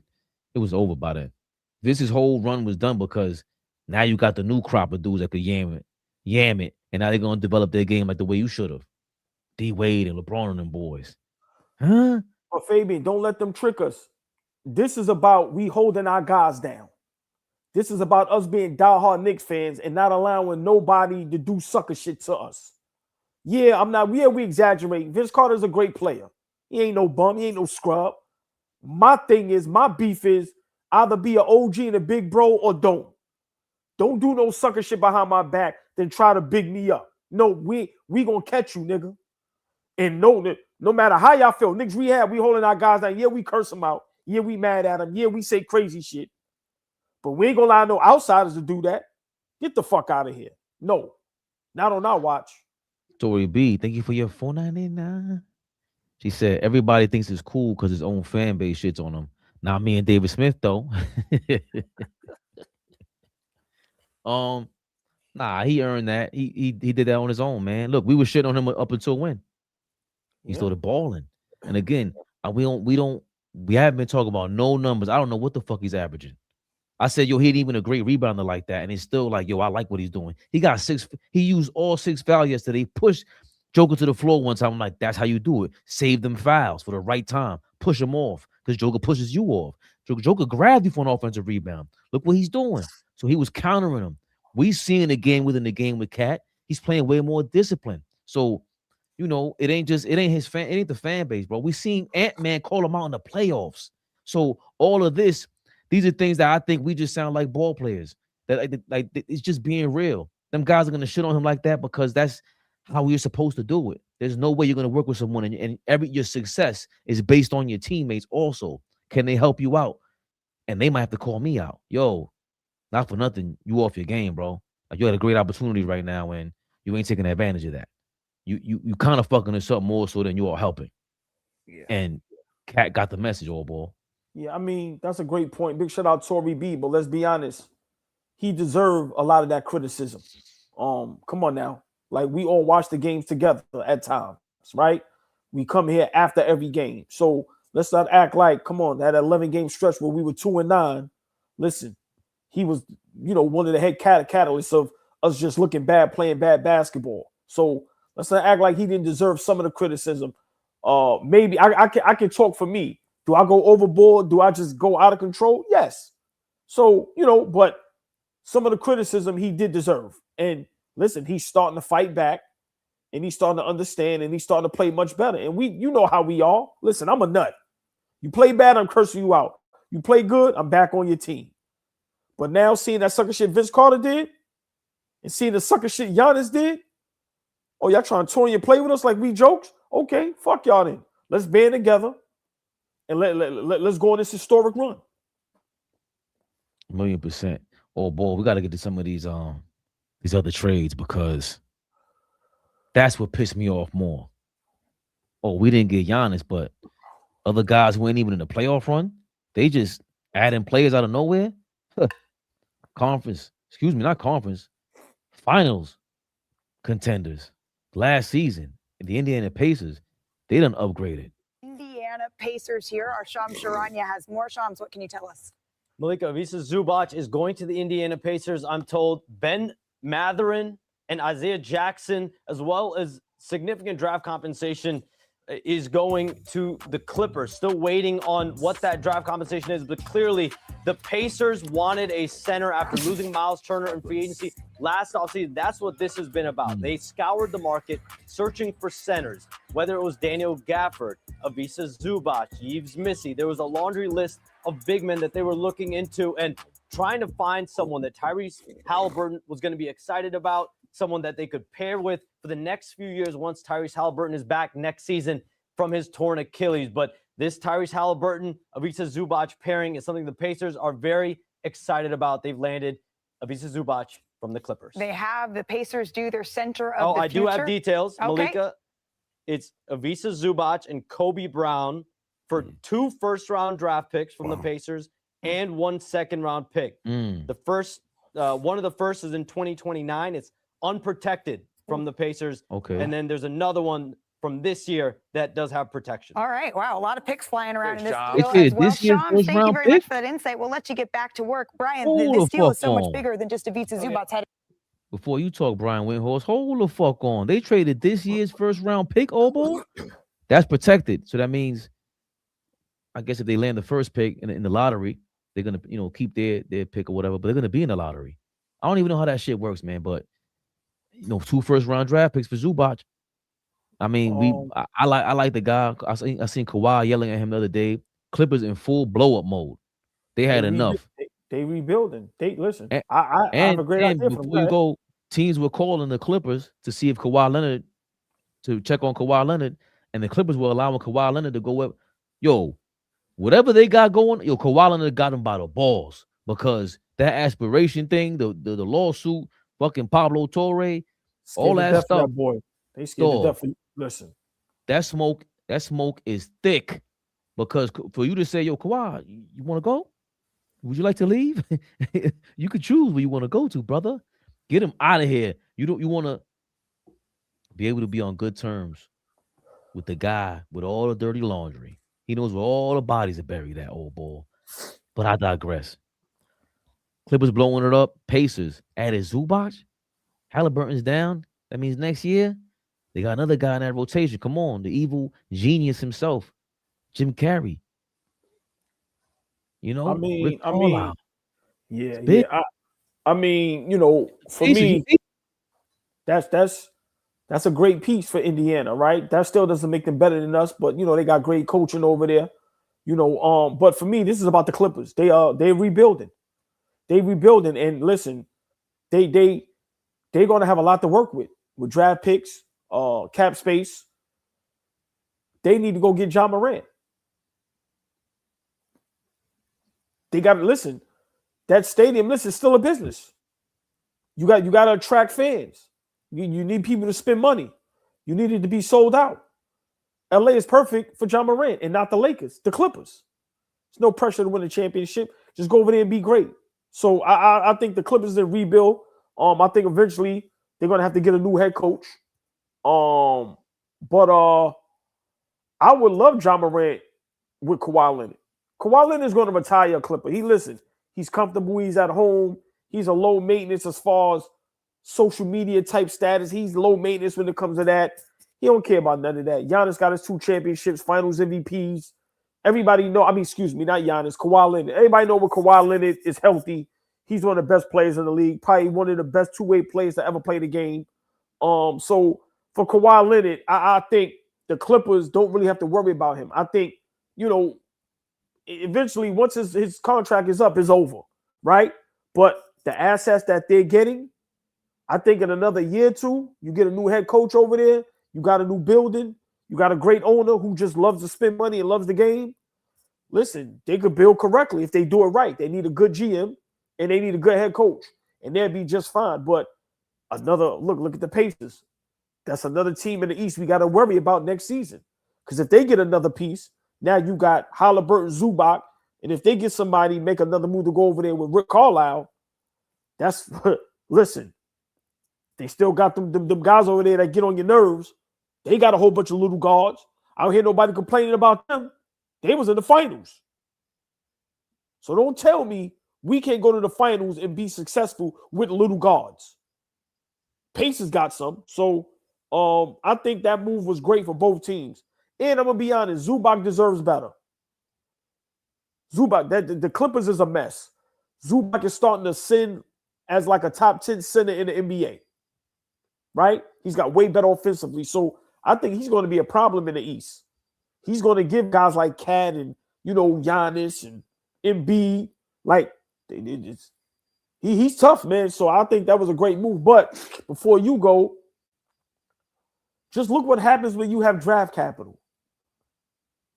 And that's what's hurting us. We have no drafts. If we had 2-3 picks, a move like that we could have made. That's why the Mikal Bridges thing drives us crazy. For me, it's always going to circle to that. We gave up 5 picks, 4 first rounders. And all these teams that's getting fleeced because all they want is picks. Just think about if we could have had Zubac with Alvarado. There's the championship right there. So, but I think the move for both teams was good. I think they both came out winners. Ooh. Hold on a second. Damn, I just correct me if I'm wrong, everybody. But I just put it in the AI Gemini joint.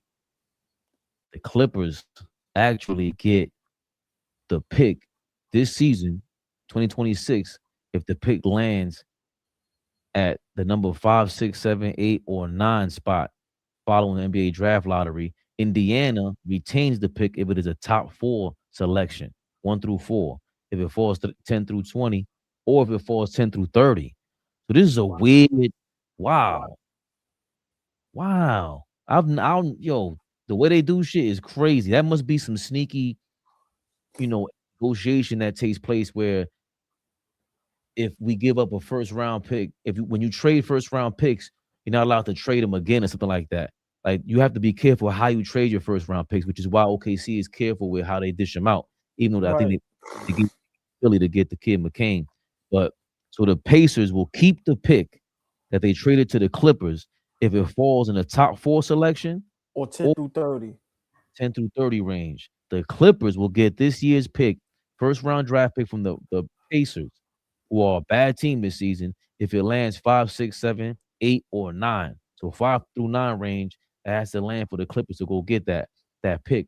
Now, why that's interesting is if you got Zubac there, now you're way more competitive. It's not like the Wizards did where they got Anthony Davis and we don't expect him to play, so they're going for that number 1 pick. The Pacers, it's Rick Carlisle, bro. He ain't going out there. He ain't no slouch at being a coach. He's coached how many different styles of teams. This guy's been doing this for 25 years. I forgot they got Pascal Siakam. Thank you, Ray Floyd. I forgot that. Wow. What the what's their record? Are they going to try to sneak into the? They can't sneak into the play-in. Well, they actually, now that I think about it, if you're the Pacers, they're the worst team in the league. Yeah, it's not even close. They listen, but they are. Hold on, boy. They are 11 games behind the Bulls. How many games? With 51, so there's 31 games left. They're 11 games behind the Bulls. You know, they could try to sneak into that play-in spot, and that would kind of guarantee. You know, if you're not in the lottery, now we keep the pick. Because if we're not, either you're going for not being in the lottery or you're going for a lottery, and now it's becoming a lottery to keep your pick, man. So, damn, but the Pacers are now a tough matchup going forward for the rest of the season, AllBall. Look at them and look at Washington. If Washington and Indiana can stay healthy, right? Those are two teams that you can't take lightly, especially Indiana with Rick Carlisle over there. All they lost was Mathurin and somebody else. They still got all the headaches that drives us crazy when our Knicks play them. And then now you add a Zubac. Listen, man, that's what they was missing last season. So I think Indiana is like, remember, they see what they was able to do in the finals. So I love what they did when they tanked. Bye, homie, get bye. Halliburton, sit your ass down. We got this. Just relax. And now he has something to look forward to. Like I said, I forgot they got Pascal Siakam. Just a consistent, solid NBA player. So, listen, Pascal, Halliburton. Come on now, Zubac. Wow, that's nice. That's nice. It's a good pickup, man. It's a great pickup. And, of course, we answered that question yesterday about the Cavs, YO. What y'all think about the Cavs? To me, I know people, obviously, with the James Harden thing, they get tougher. Because Garland, he just wasn't playing games. And now, you know, they're confirming that Garland and Donovan Mitchell didn't like playing, next to each other on the court, which is similar to what you've been saying about Brunson and Cat. And again, it's not personal. It's just like, yo, it's tough to play with you. I don't know how to really get you to rock. I'm going to dribble the hell out of the ball. That's what Donovan Mitchell does. And Garland needs the ball as well to get their momentum going. That's the kind of players that they are. But James Harden being there, who likes the ball, hold on to the rock as well. You also got Keon Ellis. You also got Schroeder. So they got a couple of spark plugs. It's going to be tough for this guy to pick that up. I forgot Atkinson. It's going to be tough for him to pick that up. But you have to be some sort of a mastermind. And you ain't got no Rick Carlisle over there. And I think Rick Carlisle is a guy who, if he was in Cleveland, he would have been going after Zubac. He would have tried to trade Jarrett Allen and somebody else for Zubac. Because Zubac is better than Jarrett Allen. Well, like, they might, remember, they in the Central with the Pistons and the Cleveland Cavaliers. So this might be a good thing for us if the Pacers play Detroit a couple times.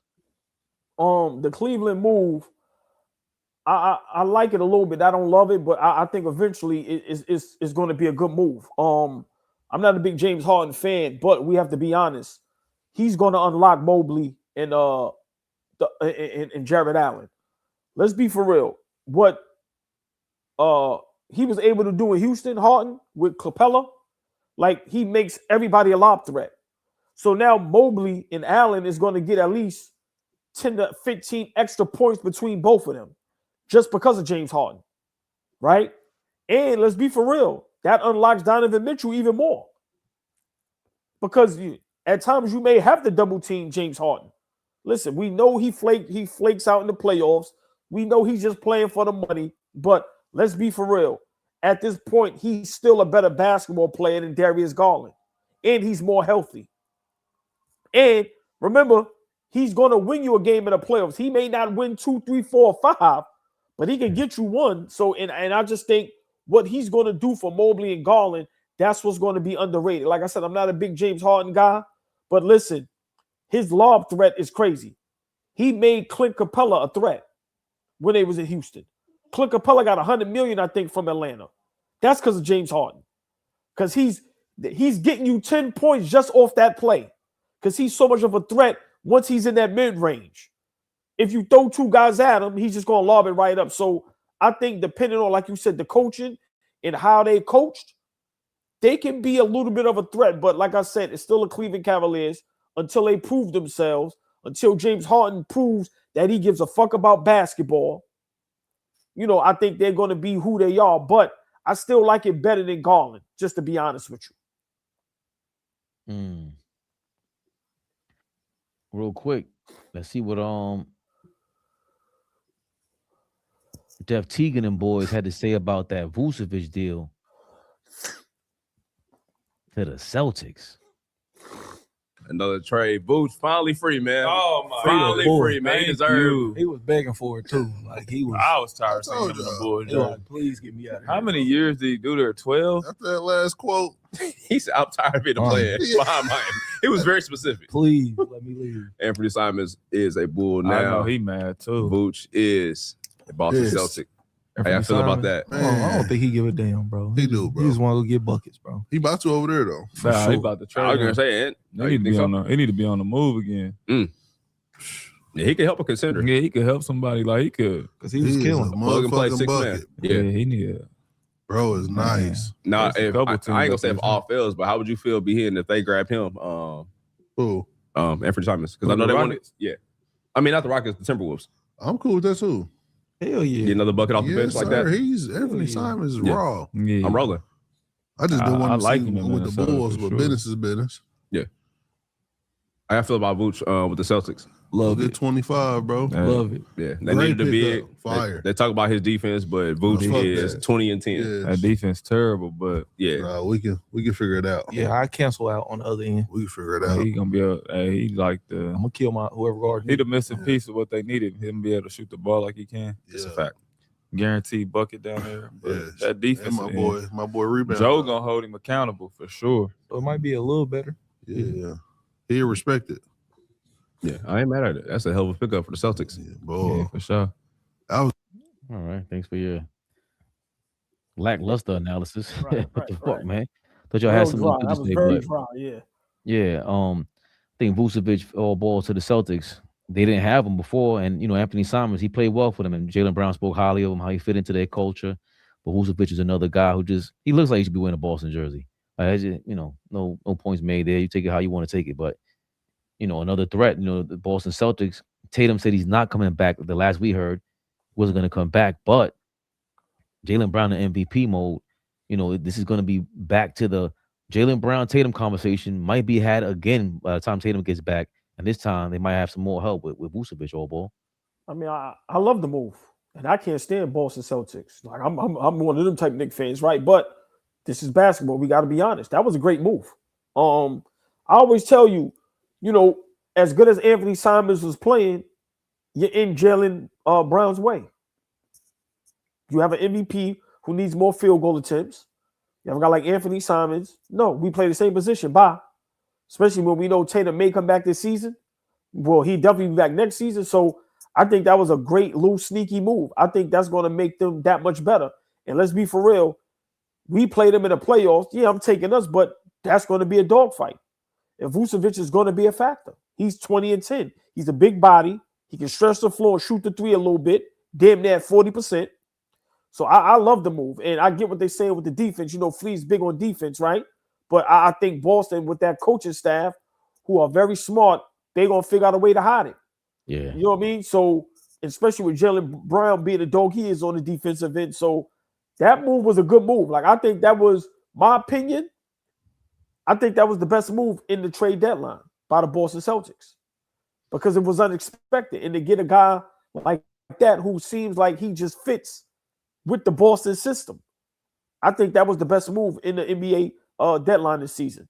And once again, a team that we got to put up with that made them that much better. And like I said, when Tatum come back, you got to think about a team like Boston ain't done. They're going to make some other moves, probably in the offseason. So, listen, I agree with Jeff Teagan. A big shout out to them. I think that's what, Club 520. I like the move. I like the move. And I don't think it's being talked about enough because of the Anthony Davis, the big names. But I think that move right there was a move where they stay relevant. Remember, Boston already made their minds up. We ain't taking. We ain't that type of organization. So that move, I like the move. Yeah, Vucevic is shooting. Oh, see, he shoots the three now, man. 37.6. Remember, they're missing Al Horford from the 3-point range. He would at least get that. He's a little more tougher. He averaged 17 for his career. He's averaging just about that this season. Gets to the free throw line how many times? Okay, 1.5. He rebounds. He gets 9 rebounds a game. Thought he got way less than that, but he's a rebounder. He gets 10 rebounds a game. Bro, listen, look at No Strays, and he gets on our nerves. Big shout out No Strays, right? But even I don't know how to pronounce that. Larkin James. Listen, they could put 5 out there like when they used to do with Al Horford, where everybody can shoot the 3. With White, Tatum, Brown, Vucevic, Pritchard. Like, listen, between the Celtics, the Pacers, the Wizards now, let's see what happens with Atlanta, right? I like the move they made. We're going to get to that. But so far we spoke about, like I said, the East is starting to turn up. Listen, I think next season, the East is going to look like the West, where everybody be, this shit about to be crazy. And I love how it's evening out. It's not lopsided. It's evening out. I love basketball like that because now you see who's really that dude. So I like the move by Boston. It scares me a little bit. I'm not going to even lie. And I still think LeBron James influenced this because, by him doing the decision and the player empower movement, it influenced this thing with the team empowerment movement. They picking who gets to go where. They're the ones that there's a stall with Giannis now. And, before this, of course, the Luka trade is the one that said this is the reverse decision. We make the decision on one of the biggest superstars in the league where he goes overnight and nobody knows nothing. And with Giannis in broad daylight, they're telling us, the Bucks are telling us, we're taking the best deal possible. And all these teams don't have their best deal until the summertime. So guess what, Giannis? Yeah, you can make more money before the trade deadline, but we can make more on the draft capital or whatever kind of capital we're looking for in the summertime. And of course, no strays. You bastard. He said the Celtics payroll went from 600 M's to 185. It might be time for the league to ban Brad Stevens. And that's what I was saying. That was the first thing I read when it came down to that deal. Yo, remember, it was Drew Holiday, Derek White, Tatum, Horford, Porzingis, Brown, all tied up with that money. And now, look, they dumped it all. This guy's contract, I don't even know what it's looking like, but they already got a playoff team. They were battling. They were in a second seed without the MVP candidate. They got the other guy, Jaylen Brown, climbing into the MVP candidacy. I don't know how people leave him off the list. It's insane. But go back all that they lost with Al Horford, Porzingis, and the other big man that's with where he at now. He was with San Antonio. I always rave about him. Right, so they lost Cornette, who was playing very well for them, Al Horford, and Porzingis. Listen, man, one thing we do, we give it up. We know what we're up against. And we ain't glazing them. We just saying, damn, they're good, and they fixed their tax situation. We thought that Boston going into new ownership was going to be hamstrung with this tax, with the salary cap and everything. Guess again, Brad Stevens, you evil bastard. Jesus. So the evil genius up there, bro. He just up there like this. You like the look.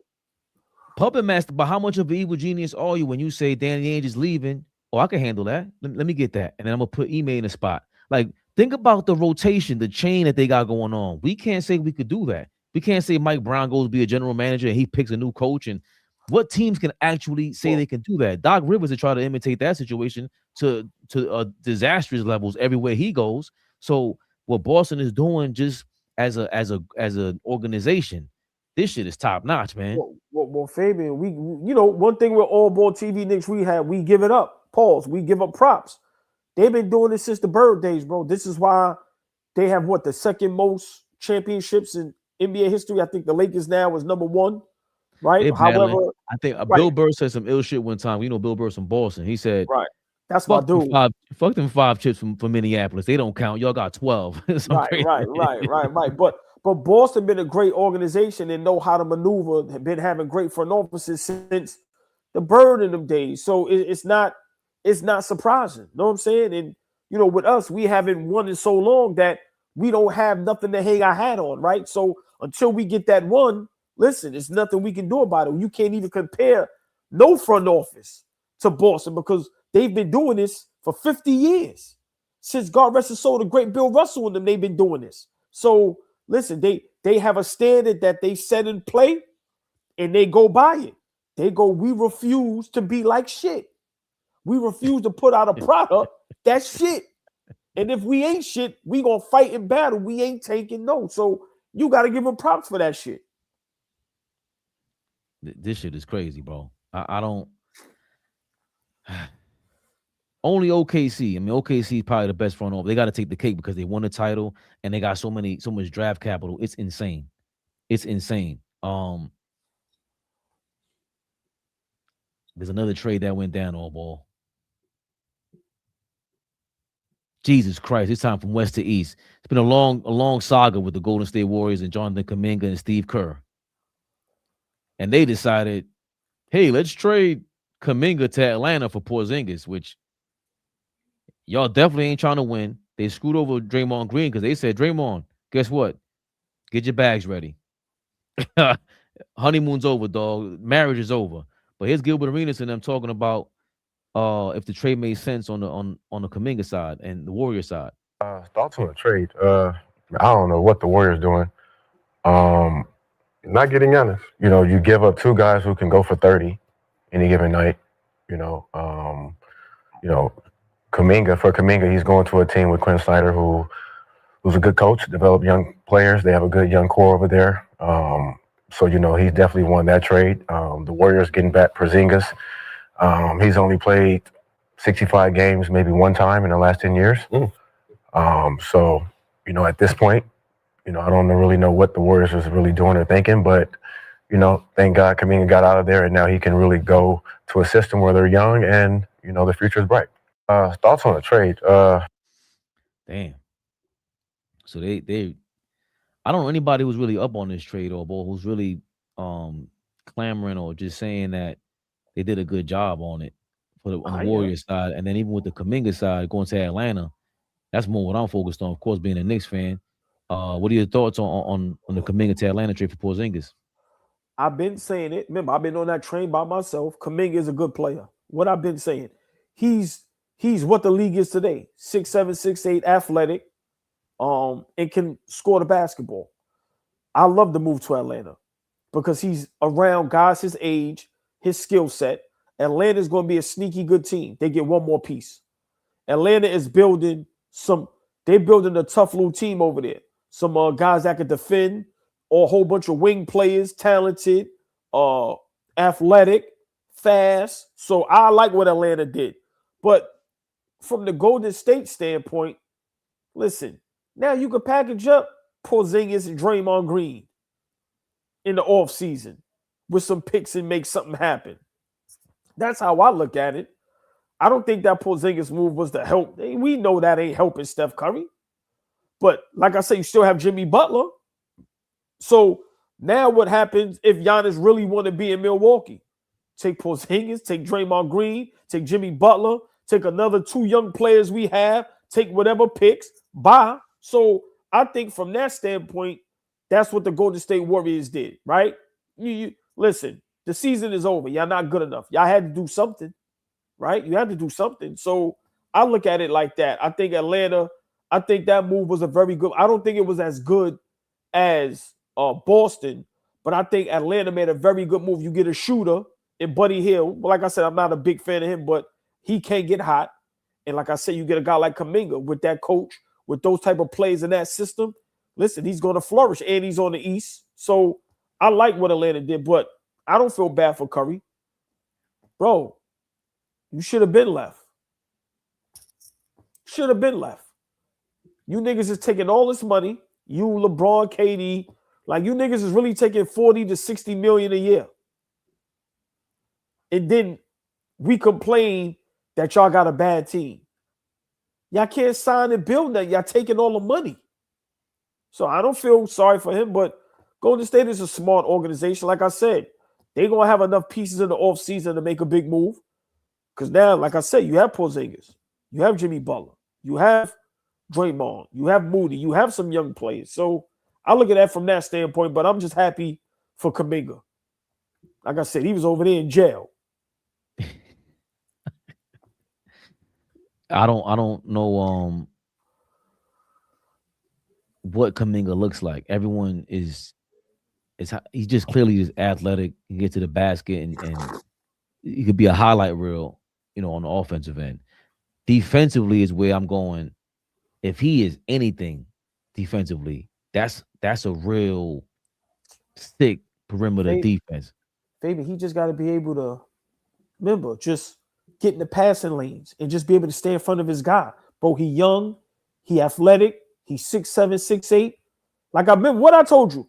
I'm not saying he's as good as the Thompson brothers on defense, but why he can't be as good as them on offense?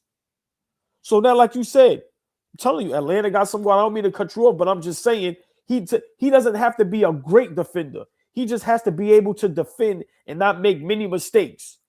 And they're going to be fun to watch, bro, because they got a whole bunch of guys that on the fast break in transition, get out the way, dog. These niggas is under 25, 26. They 6'8", they athletic, and they jump out the fucking gym, get out the way. And if you think about it, they traded Trae Young and Porzingis, flipped that into Kuminga, who we just don't know, but that's first round talent. If I ever seen one. They can still sign and make moves. He ain't got no crazy contract. I think he got 2 years, $40 million or some shit. He signed a 2-year deal? Yeah, 2 years, $48 million. Oh, right, shit. Yeah. And it's a team option for next season. Bro. Listen, Atlanta, Boston, Washington now. Like, Indiana with the moves. Bro, the East next season, if everybody's fully healthy, bro, this shit gonna be lit. It's gonna be a gauntlet, man. Like now it's gonna be 8 to 10 teams that's for real. Charlotte fun to watch. Shit getting what was our top, what was the headline yesterday? Shit getting scary for our Knicks. That's why I say the time is now, bro. We got to take advantage now. You have to. I forgot Kuminga went to school in New York and Jersey. I think he's again, like I said, I don't know about his potential. Like, I don't know where he's gonna be, because he can be so much. But the first thing he got to do is just lock down defensively, especially with a Dyson Daniels out there. You do anything with a Dyson Daniels, we see what happened with Portland, and Portland has no aspirations to be a playoff team. Atlanta has that aspiration. What are they? Where are they in the standings? Atlanta is currently they terrible. Damn, they fell off a cliff. Well, they're ninth, so they're in the play-in territory. But that's what they got to get going in terms of what the team can do, because we see that they've been fun. They flirted with some good play, especially defensively. But now defensively, Atlanta this season is 15th. That's a kid right there, being around Draymond. Draymond had nothing but good things to say about him. Draymond ain't never talking about punking Kuminga. Kuminga got some Jersey blood in him, got some African blood in him. You ain't playing with that dude. He held his ground over there. He wasn't going for that shit, bro. No, he doesn't look like you could talk to him anything crazy. I'm 6'7". Again, I think that on the perimeter, they were so used to hiding Trae Young. Just if he's just, obviously it's not proven, but on the flip side, Porzingis, to your point, is a free agent this summer, so they can do a sign and trade to the Bucks. Because if he's a free agent, you can't do nothing with it. But either way, that's money coming off the books. Golden State trying to make a run for Giannis, and they put Draymond a part of that deal during the trade deadline. Draymond already said he's down to go play with the Lakers. The Lakers said they show interest in Draymond during these trade talks. So clearly, the Lakers have some sort of interest in Draymond and just some reverence for him. And I think that's because they have no defensive personality whatsoever.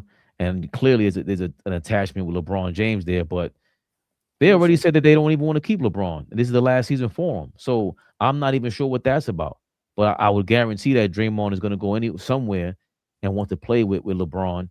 And I don't know what's going on with Golden State, but having Porzingis come off the books, that contract, because they can't trade him now, but Jimmy that contract seems off the books also, right? Because he only signed a 2-year, right? No, they didn't trade Jimmy Butler because he has, I thought it was a 3-year deal they signed with him. He had like $90 million, $100 million. I'll look it up while you say while you react. But Jimmy Butler being there, I'm even with that, I'm not sure what Golden State is talking about. Like, I know what their plan was. They were saying that Jimmy Butler was not going to be. Oh no, you're right. 2-year deal. Right? Yeah, he only signed a 2-year deal, bro. I think he got. Remember, it was what was it, 50 a year, or something? Almost 60 a year was something crazy. Yeah. So he about to be a free agent. Like you said, Porzingis could come off the books. They remember. I think this is Steve Kerr's last season, right? Under contract. That's those are the murmurs. There was rumblings that Steve Kerr's out of there. Jimmy Butler's 36, about to be 37 next year. So that's his last season. No, but his last year is next year. I can't see why they won't add him to a Giannis deal. Yeah, Golden State, they're all trying to re-up. And again, the 2027 free agency, that's what everybody's aiming for as well. So, which is a year and a half from now. But Golden State doing this, we see what they're trying to do, but there's no way. I don't see how you're rolling the dice.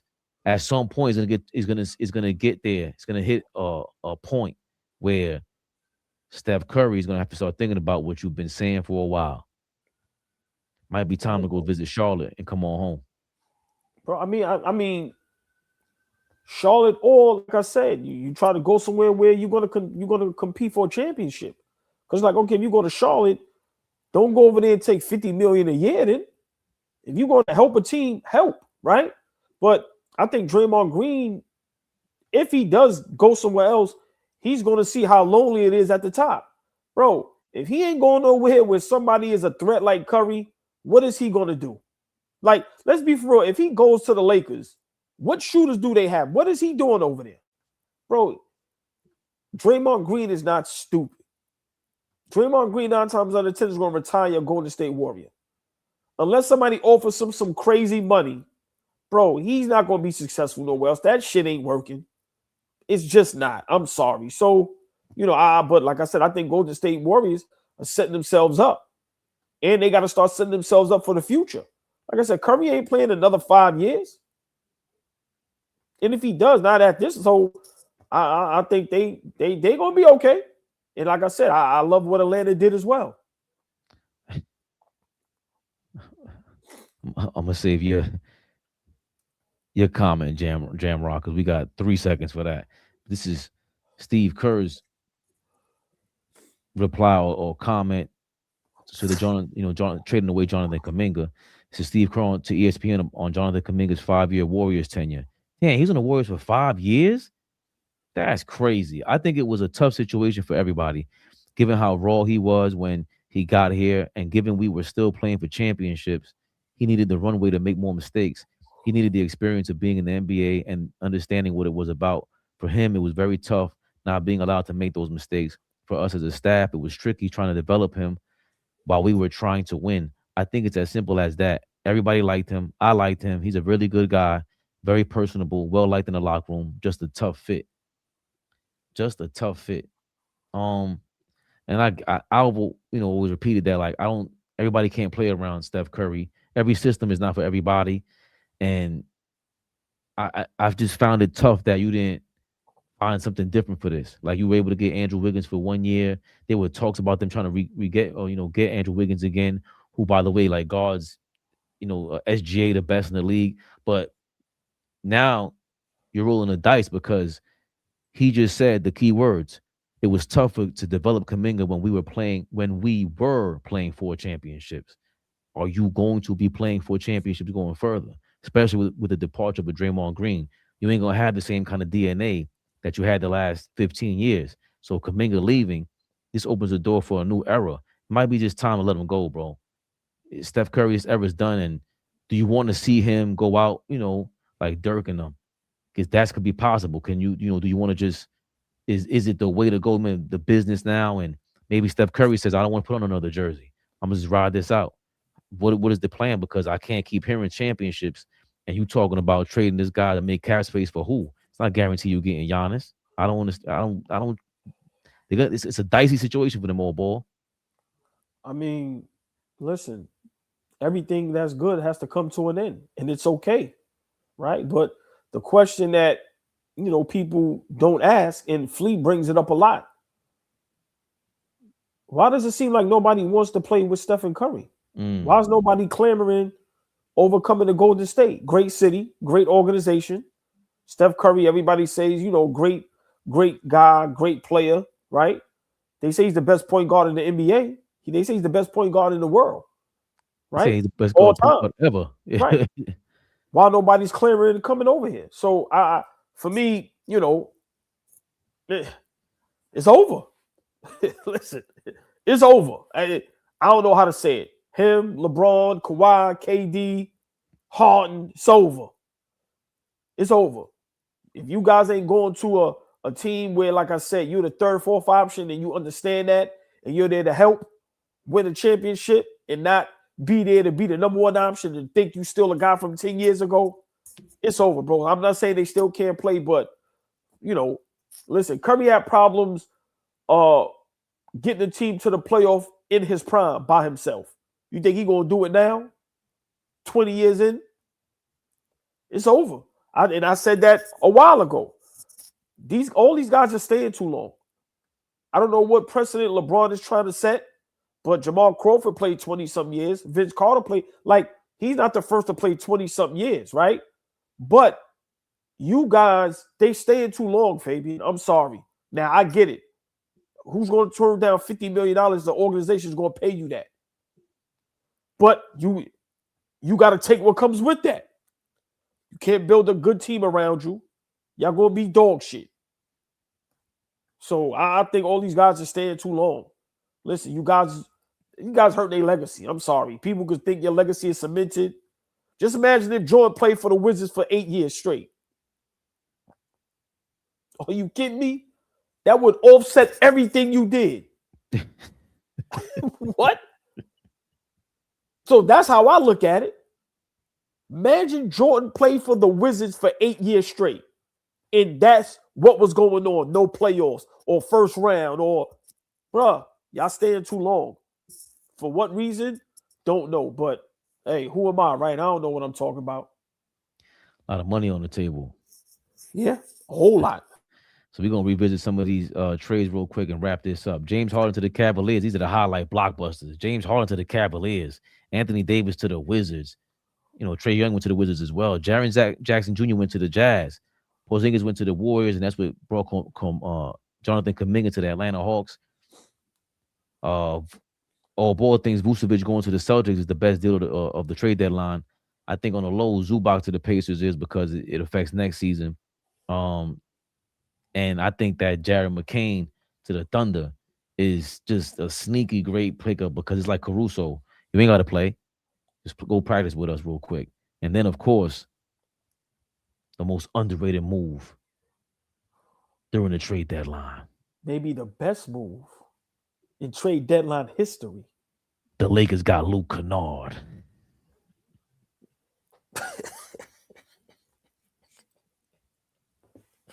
Listen, man. Listen, Laker fans, y'all say Knicks fans is crazy. Every year you niggas need something, you get it and think it's that. Remember last year, all the Lakers need is a center. You get a center, same story. Now you got Luke Kennard, and now y'all, man, the Lakers is a fucking joke, man. And it's one reason and one reason only why they are a fucking joke.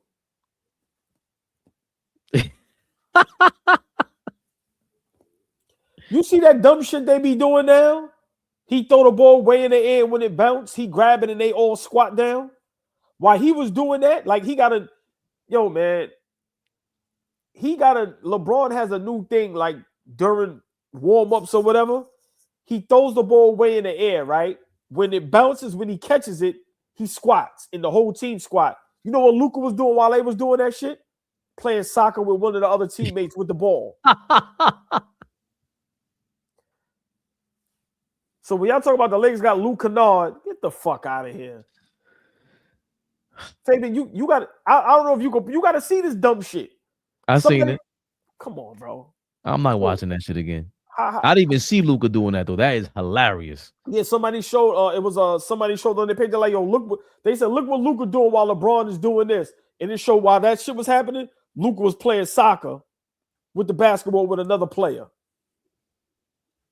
See what he did to Gabe Vincent, right? Where he at? Come on, man. That's what they traded. That's what they traded for Kennard. Gabe Vincent is out of here, bro. No, is that who they traded for Luke Kennard? Listen, I'm being honest. I don't give a fuck what the Lakers do, so I don't be know about none of their news. I just know Gabe Vincent ain't a Laker no more. Is he trash? Yes. But coincidentally, when your man go like this and then you go on the next day, come on, bro. Yo, imagine being Gabe Vincent and seeing that. Fabian, that's my point. Like, we know everything is videotaped. We know everything is filmed, right? Imagine being Gabe Vincent and seeing that. Hold on, but the wild part was LeBron thought he was slick.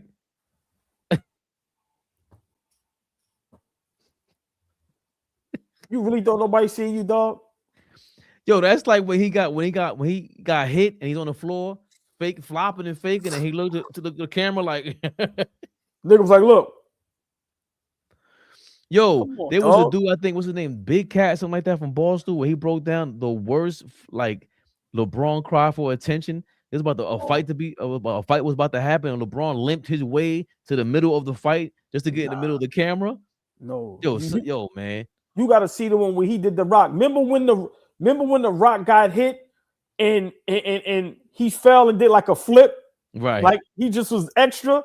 When they show LeBron do that, dog. Like when the Rock got Stone Cold Stunner, and he did the flip. Right. And he bounced off the mat and his legs flipped. Bro, when they show LeBron did that and he rolled all on the floor like your dog, it's comical, man. And I would tell you it was funny that he keeps saying dumb shit like, yo, yeah, I could have played football. Like, they would have tortured your ass, bro. There's a reason why you didn't play football. What are you talking about? Y'all know I love the chat. Now we're gonna say Luke Kennard is gonna be the. Let's see. Nobody believes it. Listen, y'all got Luka and couldn't do nothing. Now Luke Kennard, come on, man, get the fuck out of here, man. Listen, you know we ain't get Giannis, and that was talked about forever, but we got something to look forward to on Friday. Y'all bum-ass Pistons fans. We got our guy. He gonna be representing from the bench. Just seeing my parents, with my jerseys and all the folks that came out to see me, man, it means a lot. Like, if you would have told me this, it happened 5 years ago, I wouldn't believe it. But now that it's just like a dream come true. And, it's crazy. I'm at the Garden now, and I'm doing an interview with y'all. And my people's is right there. How could like that? You can't make that up. And, man, it's just a great win for us. And I'm just so happy, man. Y'all don't understand how happy I am, man. Just That's the definition of grateful, of humble. That's just the definition, bro. You can't even explain that feeling. Like, you see, he tearing up and want to cry. Come on, dog. He knows. This is the Garden. That's the guy. Nobody could explain it better in that locker room right now. Maybe in the city. Champagne's from here. Some guys are from New York City. Kuminga, I didn't realize he went to school here, but this guy's from here. And he just sounds like a New Yorker. So he looks like a New Yorker. Like you made such a great point, AllBall. He's the guy that's gonna explain to them, bro, this is just a crazy town. Do not give into it. You have to feed the beast the right way. Can you please put up the Yabusele trade so I can just make my last point, please? Just put Yabusele. Remember, he went to the Bulls, though. No, I understand that. Listen, okay. I understand where he went. Trust me, I understand. We need Yabusele on the screen to make the AllBall point of the night. Here are the trade details. The Chicago Bulls received John Yabusele, and the Knicks received Dalen Terry. Hopefully, I'm pronouncing your name right. Chat, I need y'all to join in with me. Bow your heads, and let's pray for just happiness. Lord, I thank you for this moment. We thank you as Knicks fans, as just humbly, God, we come to you. Thank you for getting Yabusele the fuck out of here. We don't have to look at him no more, Lord. We don't have to see him. We don't have to do nothing with him. We thank you, Lord. Thank you. Amen. This might be the greatest trade in sports history. Pardon our language, Father. We are just passionate right now. Listen, he understands. If anybody understands, the Lord understands. Listen, the job don't stress me out. My bills don't stress me out. The kids don't stress me out. My parents don't stress me out. The fucking Knicks stress me out. So the Lord understands, Fabian. He understands. He got us. All ball suckers. And as Dog Bryant says it, amen. All is good all the time.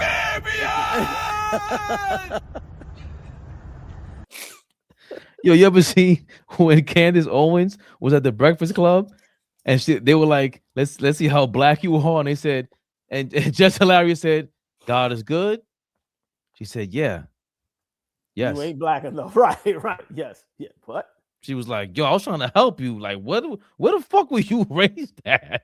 That shit was crazy. Yo, listen, see y'all tomorrow. Only up here. Listen, y'all, they better pray we don't make it to the big time. Because I'm looking at, do y'all see these three dudes on NBA TV? How was that not me, Fabian, and Flea? Do you see these niggas?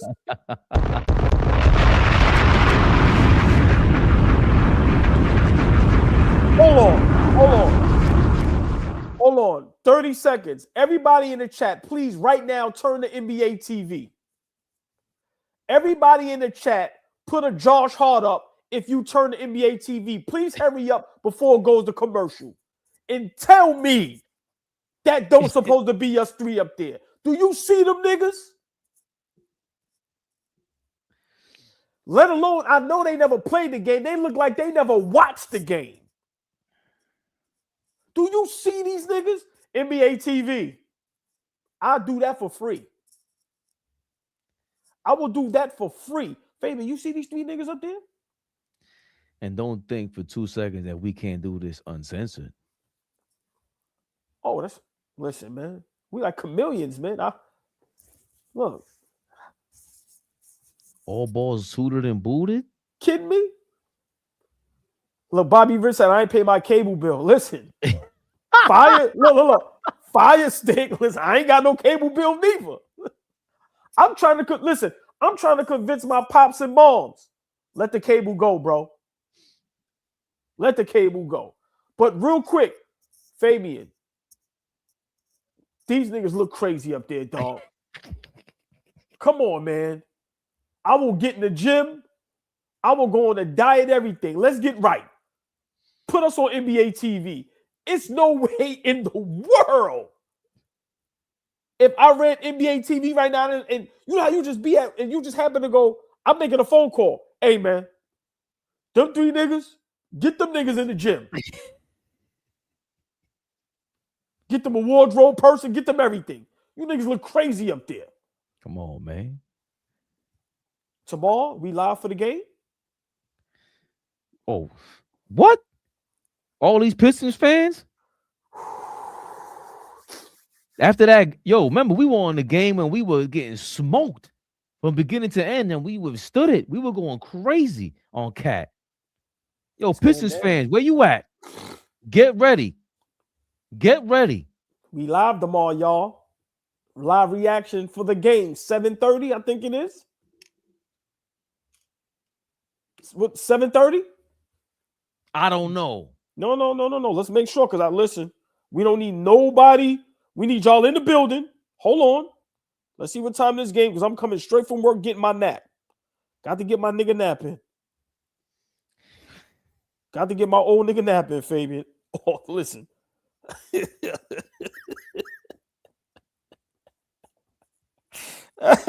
I'm sorry. Tomorrow, 7:30. We are live. Thank you, RP. Don't forget to synchronize. Tell them that, because I'll be behind and they just sit there and go ahead of me and just say, yo, with crazy 3-point shot. I'm like, oh yeah, yesterday was good. Well, remember y'all be ahead of me, but yesterday was good. So yeah, we'll definitely do that tomorrow before we start. But tomorrow, 7:30, we are live. In game, real time. The Knicks at Detroit. Everybody, get your old nigga napping. It's gonna be a long night. Long night. Y'all know what this was. Knicks Rehab. Knicks Rehab, y'all. Tune in 7:30 tomorrow. Hopefully, they don't go into triple overtime or some shit like that, man. I hope it do. Let's go. Let's go. I'm getting my nap in. I told you, bro. I'm getting my nap in. I'm gonna have my red cup. I'm gonna eat before that because I already know it's going down. It's gonna be a great night or a bad night. We either gonna be partying or bullshitting. Rest in peace, the great late Biggie Smalls. Party and bullshit. Fabian, get us out of here, man. Night, everybody. Looking righteous. AllBall TV. They scared, but I'm not. They don't like comentario. Y suscribe.